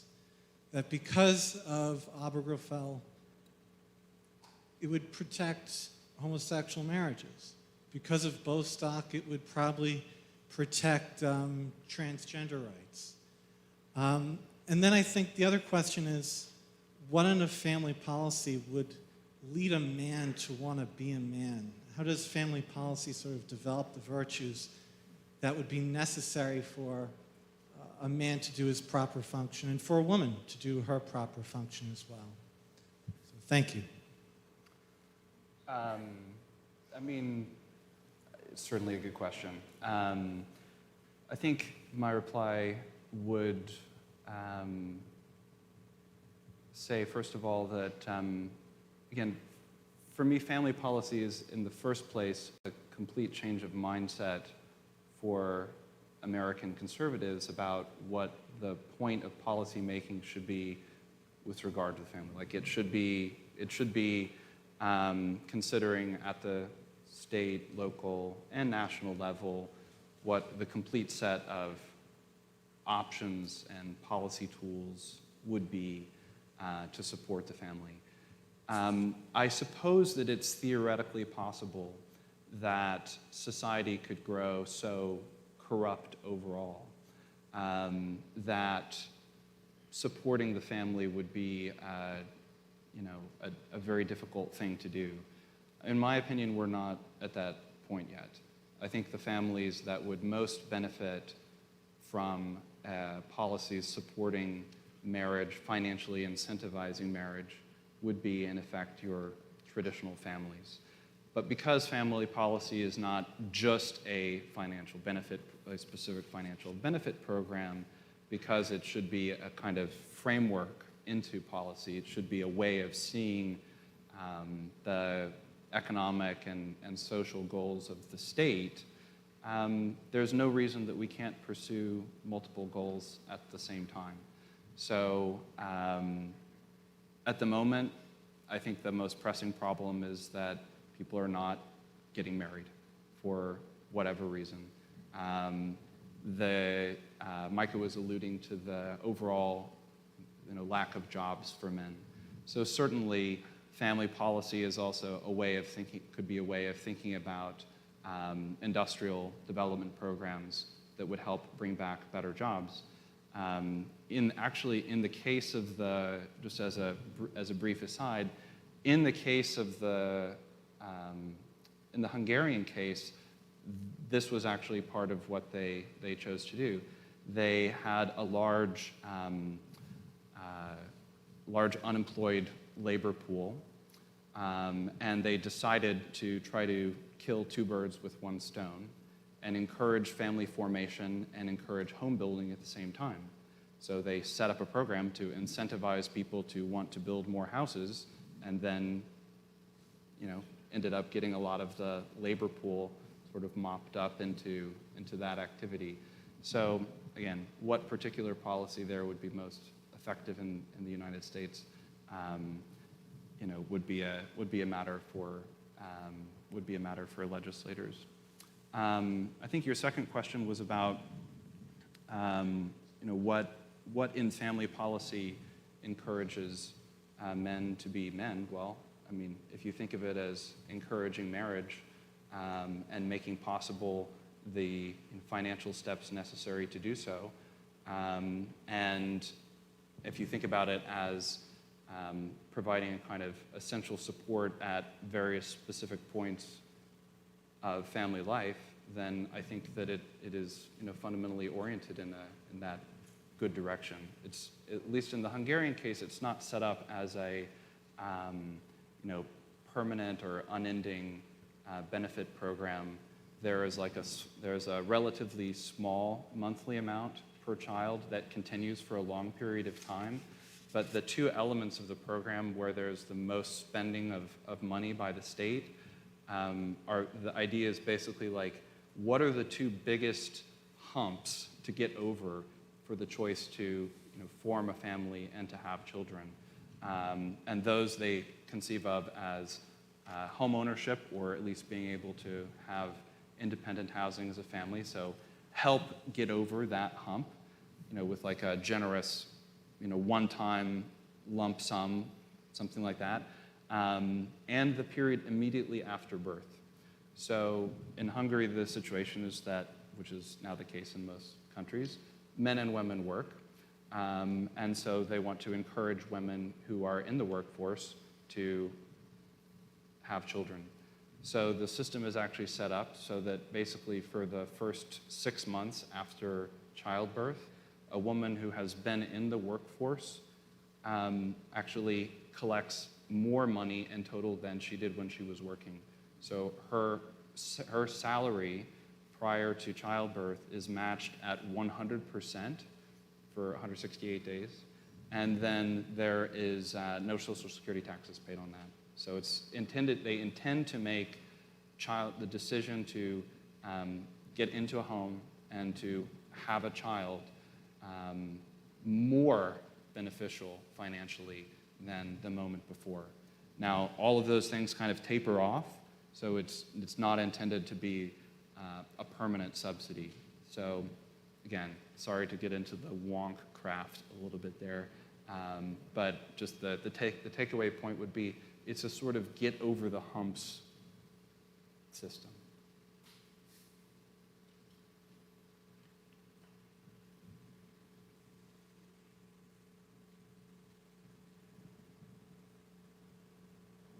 Thank you. Yeah, I had a similar question, because in the last talk we heard people talk about a pro-life net, social net, and such things, and the worry, I guess, since the Moynihan report and other things about the welfare state incentivizing people to have children out of wedlock. The worry there is that if you have a broad national policy of such kinds, then you could actually incentivize, you have perverse incentives. And something like Miravia doesn't fall under this because they're following maybe the principle of subsidiarity, that you're trying to solve the problem at the most local level that you can. So I just wonder whether, I come from Canada, and in Canada the government, the Conservatives took a policy of, when the Liberal Party was trying to propose national daycare, so nationally subsidized daycare, which we're not at yet here in the United States, the Conservative response was to basically send families a check every month as an alternative to provide $5,000, almost $5,000 a year per child. So I guess what I'm wondering is, what do you think of such a policy? Would that actually help families, or would that actually in some way undermine families? It's almost the same question, but just maybe with a particular policy proposal to consider. I mean, it's not magic that the American system undermines families. That's basically what it was designed to do. And I think you started to get close to the, one way where maybe the difference is that there's one model which really does see the state as the parent, and where a mother on her own, directly supported by the state, provided with childcare by the state, is kind of the vision. In effect, Sweden had something like this too, with its universal childcare. Most of those systems don't really promote family formation or childbearing. So if we were looking at numbers coming out of Hungary where like the number of marriages collapsed, people weren't actually forming families, staying married, there would be a real problem there. But again, it's not magic, or it's not rocket science. I mean, you have to change the incentives to be directly tied to the family. So all of the programs in Hungary are directly tied to married couples and then married couples who are expecting a child. That's the requirement. And that's not separate from there is a sort of ameliorative welfare state on the side, but that's relatively small by comparison. That's the main thing. That's the main benefit program. So it's like if you want to get out of poverty and have a family, this is what might be available to you. Yes, you're going to have to work harder as well, but this is where the set of good benefits and good results and things are. I would also add that there's always a lot of discussion in Catholic circles around subsidiarity, and I think a certain type of national benefit program is entirely compatible with subsidiarity, where a national benefit is being provided because other ways of achieving the same goal are not as effective, or not advisable, or not working. And when we're in an economic system which is oriented around viewing us as workers and consumers rather than parents, there's certainly a role to be played by every institution in society, but that emphatically has to include the state as well, in my view. That we're having this conversation in this way, in, speaking in terms of good and bad families, which would itself be the measure by which you would judge a good or a bad family policy insofar as it's incentivizing a good or poor form of family, is indicative or suggests to me that in the American context, it's totally suitable for it to be part of the political process, such that we're a deliberative Republican form of government, and we are deliberating right now over the prudential concerns and terms under which we would want to incentivize and support family life. So we're doing it, and all we're saying is let's make that a part of the pro-life conversation and advocate for that at the state level and at the federal level, and to do this kind of deliberative discussion of what it is that we believe a normative American family should look like and how it is that we can support them in that. As to the earlier question about whether this usurps men's ability to grow into men, I think futility and despair is the great enemy of growth at all. And the confidence that, as Gladden said, you can get over these humps, these choke points in modern economic life, is the kind of hope and confidence in the future that someone needs to strive forward and take the risk that is marriage and family life. And so I think in having the conversation, we sort of answer these concerns. We can just keep talking about it, but we can also do stuff. Yeah, and just to go off that, I think that it's very likely that the conservative movement, or if you will, or whatever, faithful Catholics would better be able to enshrine in public law the truth about the family if they made this approach to family policy part of their plan, right? We're not in a situation where like the entire American system is going to be static, and the one dynamic element is that miraculously we will like impose a gigantic, family benefit on the entire country. Very likely the set of conditions that would give rise to that would move altogether. And again, suppose that there are socially conservative voter blocs out there that, however, do not feel served by Republican economic policy or approach to social welfare. Well, getting them on side might actually be the secret to having the power necessary to enshrine the truth about the family. So like maybe we should view it more dynamically. The single biggest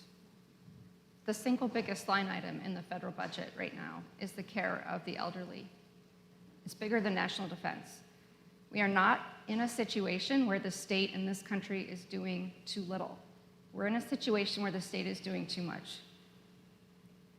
The state has taken on the lion's share of the care of the youth and the care of the elderly, and those are the two first jobs of any family. So it's probably worth considering whether the welfare state itself is the problem, not that it needs to be tweaked.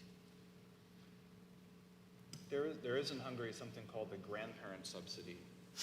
It's very popular. And the grandparent subsidy pays grandparents who are engaged in the care of their grandchildren 70% of their immediately prior salary. So, as you said at the beginning of your talk, it's not a matter of more or less state simply. And I certainly agree. But, policies like that are available. You might even get the boomers to vote for it.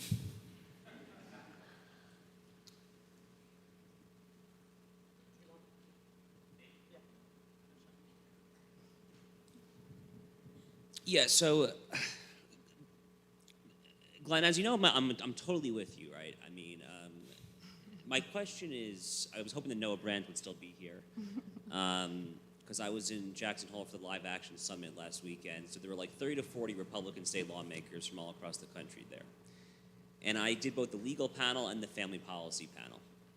And Lila Rose, the president of Live Action, asked me on this panel, she basically says, to explain to the Republican state lawmakers, why is this not welfare? And I did my best, and sure enough, as soon as it's over, this state legislator from Virginia, who will not be named, immediately comes out to me and accosts me of being like a big government, like commie socialist sellout. So from a pure communication standpoint, for all three of you, but I'm glad you're the expert, right? From a pure rhetoric and communication, yelling "know what time it is" only goes so far, right? You kind of have to deal with the hand we're dealt, and the hand we're dealt is a conservative movement that for 40, 50 years, at least since the Johnson administration, has been told that everything we're saying here is kind of blasphemy. So just kind of communicative recommendations, I guess, is kind of what I'm hoping for.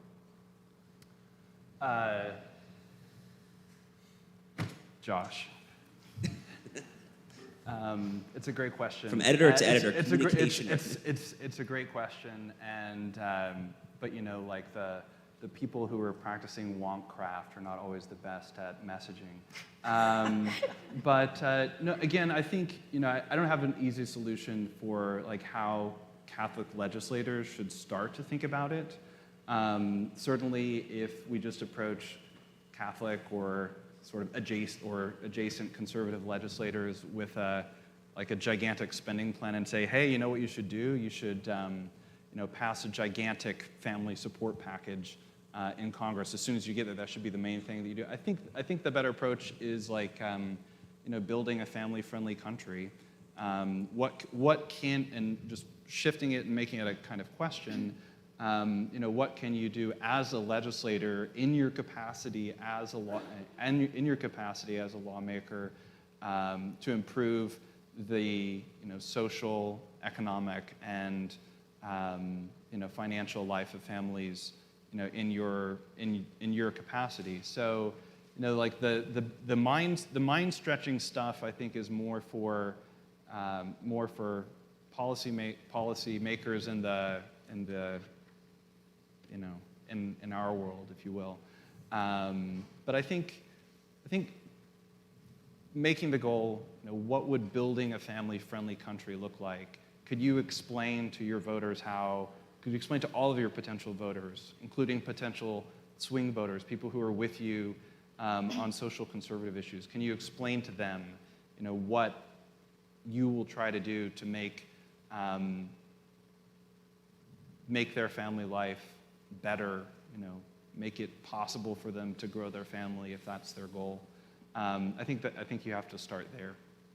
Josh, would these lawmakers, in your estimation, consider the old land grant programs to be welfare? Because I think one way, rhetorically speaking, to harken back to my Maine homesteader, he gets his lot from a state grant, land grant. He clears it. And if we say this is giving people the tools, the chance, the space to build that life that they want. This isn't a handout. This is the country making a square deal. Sorry to use square deal language around here, but it's. I think perhaps we can borrow from 19th century American system efforts, and this is part of the larger conversation we're both involved in. But to say that this is consistent with the economic program of internal improvements that built this country, and now we're taking it away from infrastructure, though I think we need that too, and that's part of the male employment plan, et cetera, but also focusing that on the internal improvements of American family, what makes up the political unit that makes up America. So. Okay. We're a bit over time. Yeah. We'll let you ask it at dinner. Sorry, Michael. Okay. Oh, no, he's going to ask it now. Good. One more. Sorry, if you have to go, you can go. So a litmus test I have on policy comes from Milton Friedman. If you're going to subsidize, you never subsidize institutions or firms. You always subsidize consumers. The family's a consumer. Sounds like Hungary. When you do subsidize institutions, you create monopolies, so our public education system. So my question is directed at Pakaluk. Replacing public education with private education, are you open to the idea of vouchers, tax credits, et cetera? And maybe a second point would be, can we craft subsidies that take folks off our current welfare system and get them working and marrying, et cetera? Okay. Oh, this is a question for me. Yeah, I didn't. Okay. Yes. So yes, it's one of the few ways I've made good company with some of my more policy enthusiast friends on the right, is that I would be very happy to get behind not just big sort of voucher programs and private education programs, but even bootstrapping, extra spending in order to help transition from a public system to a private one. Because as we know, if you transition, you need to spend extra. So the answer to your first question is yes. Second question was, could we imagine crafting subsidies to encourage marriage? Oh. Yeah. I'm less sanguine about that one. I guess it comes down to kind of a gut question about why people aren't working. Employers can't find workers right now, right? So we're being told that like all these guys can't get married because they can't find jobs, and I'm thinking like everybody I talk to can't find workers. So which story is true here? And the story that's true is that there's lots and lots of jobs, but that men who are either living, with their parents, have no incentive to get married, are waiting around for a job that they prefer and not taking a job that is perhaps humble and not that impressive, that's distasteful to them. So no, I think that's a moral problem that's springing from the kinds of moral exhaustion that I was getting at. I don't think we can solve that through creating more subsidies. There's no reason why men can't be working, and there's no reason why they can't get married. We all know in this room that our grandparents and our great-grandparents got married and had relatively large families under terribly desperate circumstances that are much different from ours now, much worse than ours now. So I find it very hard to believe that unless human nature has changed drastically, that present day circumstances are so terrible that people would really like to get married but really can't bring themselves to it because the only job available is one pumping gas. With that, I will end our panel. But the conversation will continue in the back, and for the faculty and others who will be joining us for dinner, we will see you over there at 6:30. Thank you again to all of our panelists and our speakers.